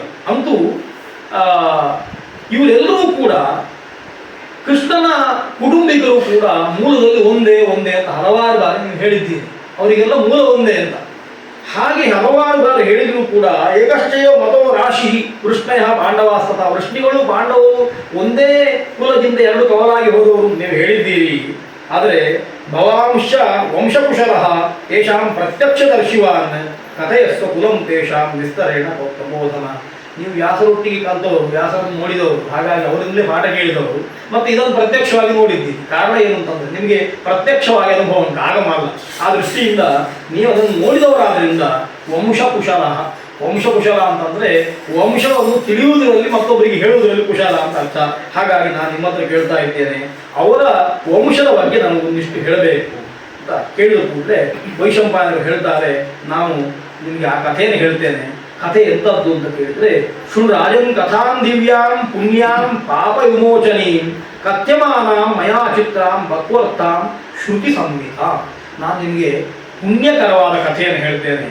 ಅದು ಪಾಪ ಮೋಚನೆಯೂ ಹೌದು, ಕೇವಲ ಪುಣ್ಯಕರವಾದ ಮಾತ್ರ ಅಲ್ಲ, ಪುಣ್ಯ ಬರ್ತಾ ಇರುವಾಗ ಪಾಪಗಳು ನಾಶ ಆಗುತ್ತಾ ಹೋಗ್ತದೆ ಅಂತಹ ಕಥೆಯನ್ನು ಹೇಳ್ತೇನೆ. ಅಷ್ಟೇ ಅಲ್ಲ, ಭಕ್ವರ್ಥ ಅನೇಕ ಅರ್ಥಗಳು ಆ ಕಥೆಗೆ ಉಂಟು, ಅನೇಕ ರೀತಿಯಲ್ಲಿ ಉಪಾಸನೆ ಮಾಡಲಿಕ್ಕಾಗುತ್ತದೆ. ಅಷ್ಟೇ ಅಲ್ಲ, ಶ್ರುತಿ ಸಂಹಿತ, ಇದು ಎಲ್ಲವೂ ಕೂಡ ವೇದಕ್ಕೆ ಅನುರೋಧವಾಗಿರುವಂಥದ್ದಷ್ಟೇ ಹೊರತು ವೇದ ವಿರೋಧಿ ಅಲ್ಲ. ಇದು ಎಲ್ಲದಕ್ಕೂ ಶ್ರುತಿಯ ಸಮ್ಮತಿ ಉಂಟು. ವೇದ ಏನು ಹೇಳಿದೆ ಅದನ್ನು ಮತ್ತೊಂದು ರೀತಿಯಲ್ಲಿ ಅದು ಹೇಳ್ತಾ ಉಂಟು ಎನ್ನುವ ದೃಷ್ಟಿಯಿಂದ ವೈದಿಕವಾದ ವೇದ ಮಾರ್ಗದಲ್ಲಿಯೇ ಬಂದಂತಹ ವೈದಿಕವಾದ ಧರ್ಮವನ್ನೇ ಪ್ರತಿಪಾದಿಸುವಂತಹ ಕಥೆ ಹೇಳ್ತೇನೆ ಅಂತಂದರೆ ಭಗವತ್ಪರಕವಾದ ಕಥೆಯನ್ನು ಹೇಳ್ತೇನೆ ಅಂತ ಅರ್ಥ.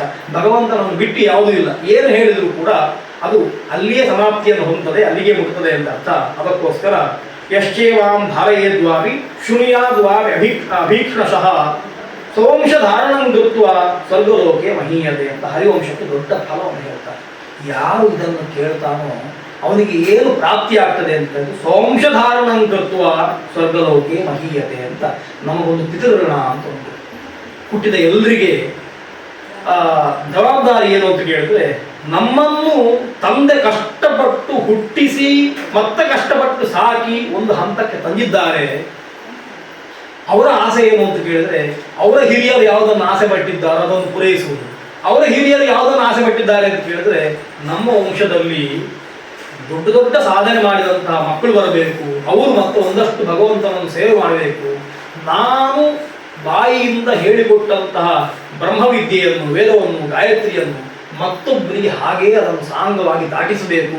ಆ ವಂಶ ಎನ್ನುವಂತಹದ್ದು ಅದು ಉಳಿಯಬೇಕು, ಉದ್ಧಾರ ಆಗಬೇಕು ಅಂತ ಅವರು ಬಯಸಿದ್ದಾರೆ. ಹಾಗಾಗಿ ಪ್ರತಿಯೊಬ್ಬನ ಕರ್ತವ್ಯ ಅದು.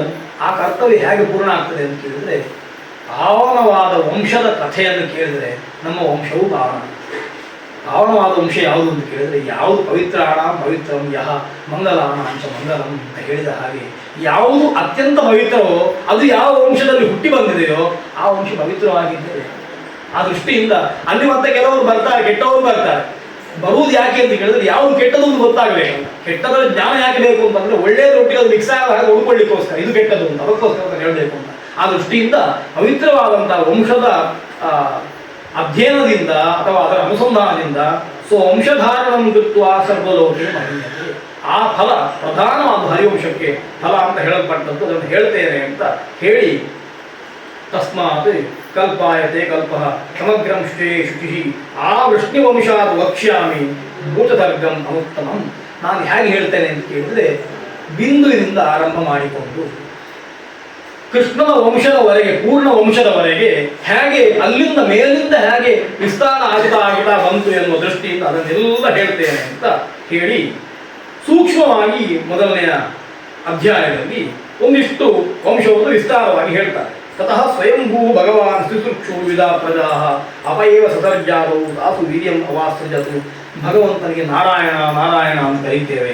ಈ ನಾರಾಯಣ ಎನ್ನುವ ಶಬ್ದ ಹೇಗೆ ಬಂತು? 4 ಅಕ್ಷರ ಉಂಟು. ನಾನು ಹೇಳಿದ ಹಾಗೆ ನಾರಾಯಣ ಅಂತ. ನಾರಾಯಣ ಎನ್ನುವ 2 ಶಬ್ದಗಳು ಉಂಟು. ನಾರಾ ಮತ್ತೆ ಅಯನ ಎನ್ನುವಂಥದ್ದು ಸೇರಿ ನಾರಾಯಣ ಅಂತ ಆದದ್ದು. ನಾರಾಯಣ ಆದದ್ದು ರೇಪ ಇರುವುದರಿಂದ ನಾರಾಯಣ ಅಂತ ಆದದ್ದು. ಹಾಗೆ ನಾರಾ ಎನ್ನುವುದೊಂದು ಶಬ್ದ, ಅಯನ ಎನ್ನುವಂಥದ್ದೊಂದು ಶಬ್ದ. ನಾರಾ ಮತ್ತೆ ಅಯನ ಸೇರಿದ್ದು, ನಾರಾ ಅಯನ ಸೇರಿದ್ದು ನಾರಾಯಣ ಅಂತ ಆಯಿತು. ರೇಪ ಇರುವುದರಿಂದ ನತ್ವ ಬರ್ತದೆ. ರಶಾಭ್ಯಾಮ್ ನೋಣ ಸಮಾನ ಪದ ಅಂತ ಪಾಣಿನಿಯ ಸೂತ್ರ. ವ್ಯಾಸರ ಕಾಲಕ್ಕೆ ಆ ಸೂತ್ರ ಇರಲಿಲ್ಲ, ಆ ನಿಯಮ ಇತ್ತು. ಹಾಗಾಗಿ ನಾರಾಯಣ ಅಂತ ಆಯಿತು. ಪಾಣಿನಿ ಆ ನಿಯಮವನ್ನು ಹೇಳಿದ, ವ್ಯಾಸರನ್ನು ನೋಡಿ ಹೀಗೆ ಆಗಬೇಕು, ವ್ಯಾಸರು ಹೀಗೆ ಪ್ರಯೋಗ ಮಾಡಿದ್ದಾರೆ ಅಂತ ಆತ ಹೇಳಿದ ಅಂತ ಅರ್ಥ. ಆ ದೃಷ್ಟಿಯಿಂದ ನಾರಾಯಣ ಅಂತ ಆಯಿತು. ಅದನ್ನು ಹೇಳ್ತಾರೆ. ಆಪೋ ನಾರಾ ಇತಿ ಪ್ರೋಕ್ತಾ ಆಪೋ ವೈ ನರಸೂನವಃ ಅಯನಂ ತಸ್ಯ ತಾಹ ಪೂರ್ವಂ ತೇನ ನಾರಾಯಣ ಸ್ಮೃತಃ. ದೇವರಿಗೂ ನೀರಿಗೂ ತುಂಬ ಸಂಬಂಧ. ಅಪಯೇವ ಸಹರ್ಜಾದವು, ದೇವರು ಯಾವುದೊಂದು ಸೃಷ್ಟಿ ಮಾಡಿದ ಅಂದರೆ ನೀರನ್ನು ಮೊದಲು ಸೃಷ್ಟಿ ಮಾಡಿದ ಅಂತ ಅರ್ಥ. ನಮಗೆ ಆಚರಣೆಗೆ ನೀರು ಬೇಕು, ಕರ್ಮಾದ ಮುಂದಿನ ಮತ್ತು ಆಚರಣೆಗೆ ನೀರು ಬೇಕು. ಹಾಗಾಗಿ ಎಲ್ಲವೂ ಜಲಾದಿ ಜಲಾಂತರೇ. ನೀರಿನಲ್ಲಿ ಹುಟ್ಟುವಂಥದ್ದು, ನೀರಿನಲ್ಲಿಯೇ ಸಾಯುವಂಥದ್ದು ಅಂತ ಅರ್ಥ. ಹಾಗೆ ನೀರು ಜೀವನ ಅಂತ ನಮ್ಗೆ ಕರೆಯುವಂಥದ್ದು. ಅದಕ್ಕೋಸ್ಕರ ನೀರಿಗೆ ಜೀವನ ಅಂತ ಹೆಸರು. ದೇವರು ಸೃಷ್ಟಿ ಮಾಡಿದ ಹಾಗೆ ನೀರಿನಲ್ಲಿಯೇ ಸೃಷ್ಟಿ ಮಾಡಿದ ಅಂತ. ಆಪೋ ನಾರಾ ಇತಿ ಪ್ರೋಕ್ತ ಆಪೋ ವೈ ನರಸೂನವ. ಇದಕ್ಕೆ ನಾರ ಅಂತ ಹೆಸರು ಬಂದದ್ದು ಹೇಗೆ? ಅದಕ್ಕೂ ಒಂದು ಅದ್ಭುತವಾದ ವ್ಯಾಖ್ಯಾನ. ನರ ಅಂತಂದ್ರೆ ಭಗವಂತ, ನಾರ ಅಂತಂದ್ರೆ ಭಗವಂತನಿಂದ ಬಂದದ್ದು ಅಂತ ಅರ್ಥ. ಭಗವಂತ ಮಗು ಅಂತ ಅರ್ಥ. ಅಪಯೇವ ಸಹರ್ಜಾದವು ಅಂತ ಹೇಳಿದ್ರಿಂದ ಭಗವಂತ ಮೊದಲು ನೀರನ್ನು ಸೃಷ್ಟಿ ಮಾಡಿದ ಅಂತ ಹೇಳಿದ್ರಿಂದ ನರ ಅಂತ ಭಗವಂತನಿಗೆ ಹೆಸರು. ನರನಿಂದ ಬಂದದ್ದು ನಾರ ಆಯ್ತು. ಅದಕ್ಕೋಸ್ಕರ ಆಪಹ ನಾರಾ ಇತಿ ಪ್ರೋಕ್ತಾ. ಆಪಹ ಸ್ತ್ರೀಲಿಂಗ ಶಬ್ದ, ಅದು ನಾರಾಹ ನಾರಾ ಅಂತ ಹೇಳಿದ್ರು. ನಾರಾ ಇತಿ ಪ್ರೋಕ್ತಾ ಆಪೋ ವೈ ನರಸೂನವಃ. ಆಪಹ ನರಸೂನಃ ವೈ ಅಂದ್ರೆ ನೀರು ಭಗವಂತನ ಮಕ್ಕಳು ಅಂತ ಅರ್ಥ, ಮಗು ಅಂತ ಅರ್ಥ, ಭಗವಂತನಿಂದ ಉತ್ಪನ್ನವಾದದ್ದು ಅಂತ ಅರ್ಥ. ಅಷ್ಟೇ ಅಲ್ಲ, ನಮ್ಮಲ್ಲೊಂದು ನಿಯಮ ಉಂಟು. ಹೇಗೆ ಅಂತಂದರೆ, ಅಪ್ಪ ಮಗನನ್ನು ಪಡೆದರೆ, ಒಂದಿಷ್ಟು ಮಗನನ್ನು ಹೊತ್ತುಕೊಂಡ್ರೆ ಕೊನೆಗೆ ಮಗ ಅಪ್ಪನನ್ನು ಹೊತ್ತುಕೊಳ್ಬೇಕು, ಧಾರಣೆ ಮಾಡಬೇಕು ಅಂತ ಅರ್ಥ. ಅದಕ್ಕೋಸ್ಕರ ಹೇಗೆ ವ್ಯವಸ್ಥೆ ಅಂತ ಕೇಳಿದರೆ, ಭಗವಂತ ನೀರನ್ನು ಸೃಷ್ಟಿ ಮಾಡಿದ. ಸೃಷ್ಟಿ ಮಾಡಿದ ಮೇಲೆ ನೀರು ಭಗವಂತನನ್ನು ಧಾರಣೆ ಮಾಡಿದ. ಅಯನಂ ತಸ್ಯ ತಾ ಪೂರ್ವಂ ತೇನ ನಾರಾಯಣ ಸ್ಮೃತ ವ್ಯಾಖ್ಯಾನ.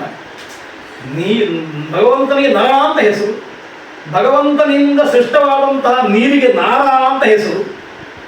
ಈ ನಾರ ಎನ್ನುವಂಥದ್ದೇ ಅಯನಂ ಆಶ್ರಯ ಯಾರಿಗಾಯಿತೋ ಅವರಿಗೆ ನಾರಾಯಣ ಅಂತ ಹೆಸರು.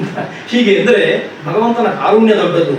ತಾನು ಸೃಷ್ಟಿ ಮಾಡಿದ ನೀರನ್ನೇ ತನಗೆ ಆಶ್ರಯವಾಗಿ ಇಟ್ಟುಕೊಂಡಲ್ಲ, ಆ ಭಾಗ್ಯವನ್ನು ಅದಕ್ಕೆ ಕೊಟ್ಟಲ್ಲ ಅಂತ ಯಾವುದಕ್ಕೂ ಅನುಭವಿಸುತ್ತಾರೆ ಇಲ್ಲ, ಅದರಲ್ಲೇ ಕೂತ್ಕೊಂಡ ಅಂತ ಅರ್ಥ.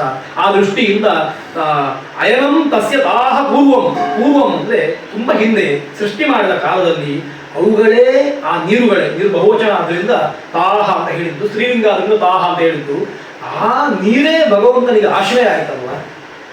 ಪ್ರಳಯ ಕಾಲದಲ್ಲಿ ಆಲದೆ ಅದು ಮುಳುಗದೇ ಇರಲಿ ಅಂತ ಮಾತ್ರ ಲಕ್ಷ್ಮಿ ಇದ್ದಾಳೆ ಅಂತ ಲೆಕ್ಕಕ್ಕೋಸ್ಕರ ಕೊಟ್ಟದ್ದು, ಇಲ್ಲದ್ರೆ ಅದು ಬೇಕು ಅಂತಿಲ್ಲ. ಅವನು ಸ್ವಯಂ ತೇಲ್ತಾನೆ ನೀರಿನಲ್ಲಿ ಅಂತ ಮಗು, ಅದು ನೀರಿನಲ್ಲಿ ತೇಲ್ತಾ ಇರ್ತಾನೆ ಅಂತಂದ್ರೆ ತನಗೆ ಅದು ಆಶ್ರಯ ಅಂತ ಅವ ಮಾಡಿಕೊಂಡದ್ದು ಅಂತ ಅರ್ಥ. ಆ ದೃಷ್ಟಿಯಿಂದ ತೇನ ನಾರಾಯಣ ಸ್ಮೃತಃ ಅಂತ ಅದಕ್ಕೆ ಅತ್ಯಂತ ಪ್ರಿಯವಾದ ಶಬ್ದ. ಅದು ಹರಿವಂಶಕ್ಕೆ ಹೊಂದುವಂತ. ಹರಿವಂಶ ಮಕ್ಕಳ ಬಗ್ಗೆ ಹೇಳಿಕ್ಕೆ ಹೊರಟದ್ದು. ಹಾಗಾಗಿ ಇಲ್ಲಿ ಅದನ್ನೇ ಉಲ್ಲೇಖ ಮಾಡಿ ನಾರಾಯಣ ಎನ್ನುವಂಥ ಶಬ್ದವನ್ನು ಹೇಳ್ತಾರೆ. ತೇನ ನಾರಾಯಣ ಸ್ಮೃತಃ ಹಿರಣ್ಯವರ್ಣಂ ಅಭವತ್ ಜದಂಡಂ ಉದಕೇಶಯಂ ತತ್ರ ಯಜ್ಞೇ ಸ್ವಯಂ ಬ್ರಹ್ಮ ಸ್ವಯಂ ಭೂರಿತಿ ನಶ್ರುತಂ. ಇಂತಹ ನೀರನ್ನು ಮೊದಲು ಸೃಷ್ಟಿ ಮಾಡಿದ ಮೇಲೆ ಜಗತ್ತನ್ನು ಸೃಷ್ಟಿ ಮಾಡಬೇಕು ಅಂತ ಒಂದು ಗರ್ಭವನ್ನು ಅದರಲ್ಲಿ ಇಟ್ಟ ಅಂತ. ತಾಸು ವೀರ್ಯಂ ಅವಾಸೃಜದು, ತನ್ನ ಶಕ್ತಿಯನ್ನು ಆ ನೀರಿನಲ್ಲಿ ಹಾಕಿದ. ಅದು ಚಿನ್ನದ ಬಣ್ಣದಿಂದ ಒಂದು ದೊಡ್ಡ ಗೋಲವಾಯಿತು. ಅದಕ್ಕೆ ಹಿರಣ್ಯ ಗರ್ಭ ಅಂತ ಹೆಸರು. ಅದು ತದಂಡಂ ಅಭವತ್ ಭೈಮಂ, ಹಿರಣ್ಯ ಗರ್ಭಂ ಅಭವತ್ ವರ್ಣಂ ಅಭವತ್ ತದಂಡಂ ಉದಕೇಶಯಂ, ನೀರಿನಲ್ಲಿ ಇದ್ದು ತೇಲ್ತಾ ಇರುವಂತಹ ಬಂಗಾರದ ಬಣ್ಣದ ಒಂದು ದೊಡ್ಡ ಮೊಟ್ಟೆ ಆಯಿತು. ಅದು ತತ್ರ ಯಜ್ಞೇ ಸ್ವಯಂ ಬ್ರಹ್ಮ ಸ್ವಯಂಭೂರಿತಿ ನಶ್ರುತಂ. ಬ್ರಹ್ಮನಿಗೆ ಸ್ವಯಂಭೂ ಅಂತ ಹೆಸರುಂಟು. ಸ್ವಯಂಭೂ ಅಂತಂದ್ರೆ ತಾನೇ ತಾನಾಗಿ ಹುಟ್ಟಿದವ ಅಂತ ಅರ್ಥ ಅಲ್ಲ, ಹಿರಣ್ಯ ಗರ್ಭ ಒಡೆದು ತಾನು ಹೊರಗೆ ಬಂದವ ಅಂತ ಅರ್ಥ. ಹಾಗಾಗಿ ಸ್ವಯಂಭೂ ತಾನು ಬಂದವ ಎನ್ನುವ ದೃಷ್ಟಿಯಿಂದ ಭಗವಂತನ ಮಗನಾಗಿ ಭಗವಂತನಿಂದ ಸೃಷ್ಟನಾದಂತಹ ಚತುರ್ಮುಖ ಬ್ರಹ್ಮ ಆ ಹಿರಣ್ಯ ಗರ್ಭವನ್ನು ಒಡೆದು ಬಂದ. ಹಾಗಾಗಿ ಅವನಿಗೆ ಹಿರಣ್ಯ ಗರ್ಭ ಅಂತ ಹೆಸರು.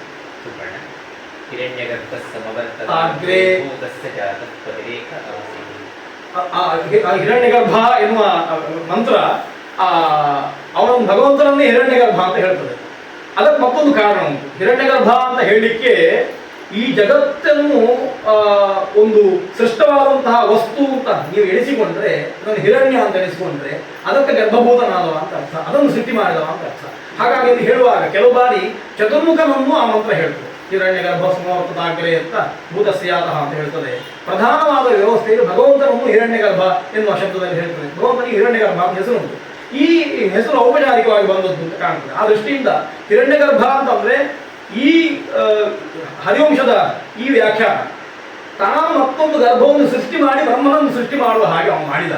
ಸ್ವಯಂ ಆತನು ಹಿರಣ್ಯ ಗರ್ಭನೇ ಅಂತ ಅರ್ಥ. ಹಿರಣ್ಯ ಅಂತಂದ್ರೆ ಜಗತ್ತು, ಅದನ್ನು ಹುಟ್ಟಿಸ್ಲಿಕ್ಕೆ ಬೇಕಾಗುವಂತಹ ಗರ್ಭ ಇರುವವ ಎನ್ನುವ ದೃಷ್ಟಿಯಿಂದ ಹಿರಣ್ಯ ಗರ್ಭ ಅಂತ ಅವನಿಗೆ ಹೆಸರು.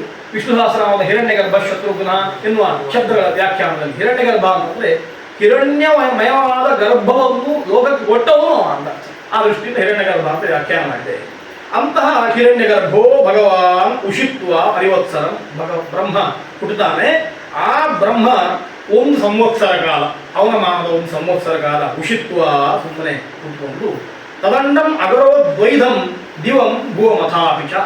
ಆಮೇಲೆ 1 ವರ್ಷ ಆದ ಮೇಲೆ ಅದನ್ನು 2 ತುಂಡು ಮಾಡಿ ಒಂದು ಆಕಾಶ ಒಂದು ಭೂಮಿ ಅಂತ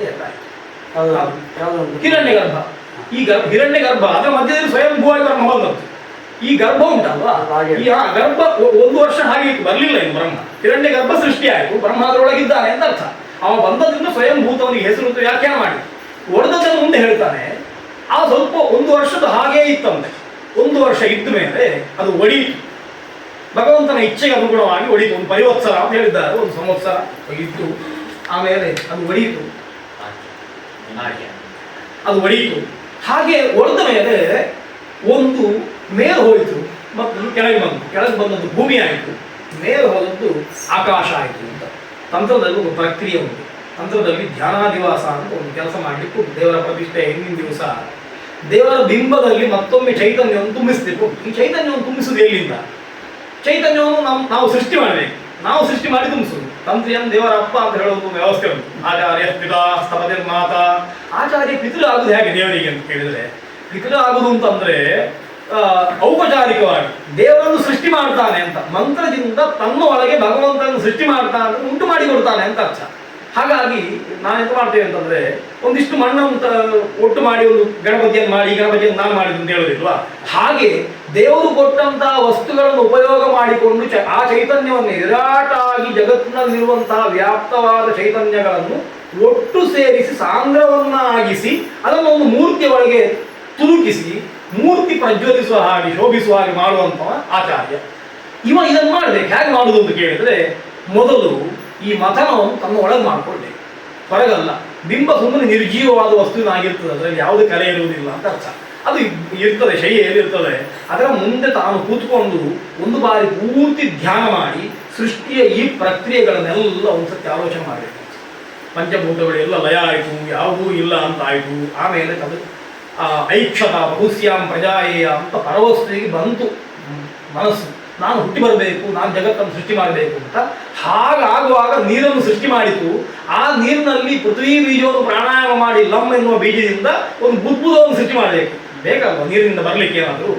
ತಾಸು ವೀರ್ಯ ಮಹಾಸೃಜದು ಅಂತ ಹೇಳಿದೆ ಹರಿವಂಶ. ಇದನ್ನು ಎಲ್ಲ ಪುರಾಣಗಳು ಹೇಳ್ತದೆ, ಮಂತ್ರಗಳು ಹೇಳ್ತದೆ. ನೀರಿನಲ್ಲಿ ಒಂದು ಗುಳ್ಳೆ ಬರಬೇಕು ಅಂತಂದ್ರೆ ಸಣ್ಣ ಪಾರ್ಥಿವ ಅಂಶ ಇರಬೇಕು ಅಂತ ಅರ್ಥ. ಕೇವಲ ನೀರಿನಲ್ಲಿ ಗುಳ್ಳೆ ಬರೋದಿಲ್ಲ.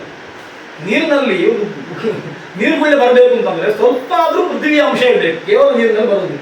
ನೊರೆ ಬರಬೇಕು ಅಂತಂದ್ರೆ ಲೋಳೆ ಅಂಶ ಇರಬೇಕು, ಅದು ಪೃಥ್ವಿ. ಅದು ಸೂಕ್ಷ್ಮವಾದದ್ದು ಅಂತ ಅರ್ಥ, ಅದು ಶುಕ್ರ.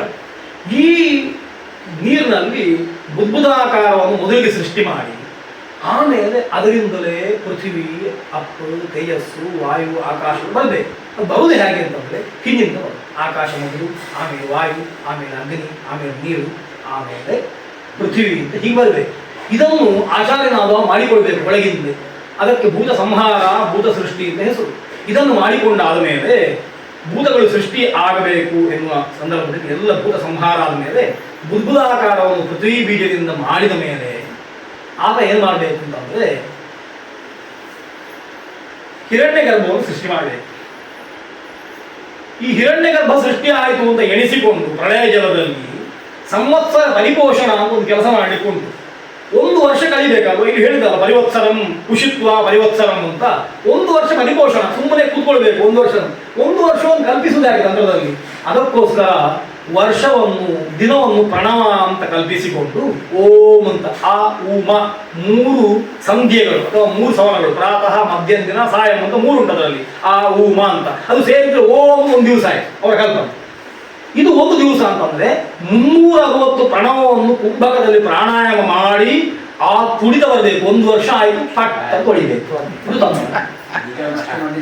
ಇದು ತಂತ್ರದ ಪರಮೋಚ್ಚವಾದ ಕಲ್ಪನೆ ಅದು. ಸಂವತ್ಸರ ಪರಿಪೋಷಣದ ಅನಂತರ ಅಂಡಚ್ಛೇದನ, ಬ್ರಹ್ಮಾಂಡ ಛೇದನ ಆಗಿ ಉಭೌತವು ಶಕಲವು ದ್ಯಾವಾ ಪೃಥಿವ್ಯೋ ವಿಭಾವ್ಯ ತನ್ಮಧ್ಯೆ ಚಿದ್ಘನಂ ಅಭಿವರ್ಧ್ಯ.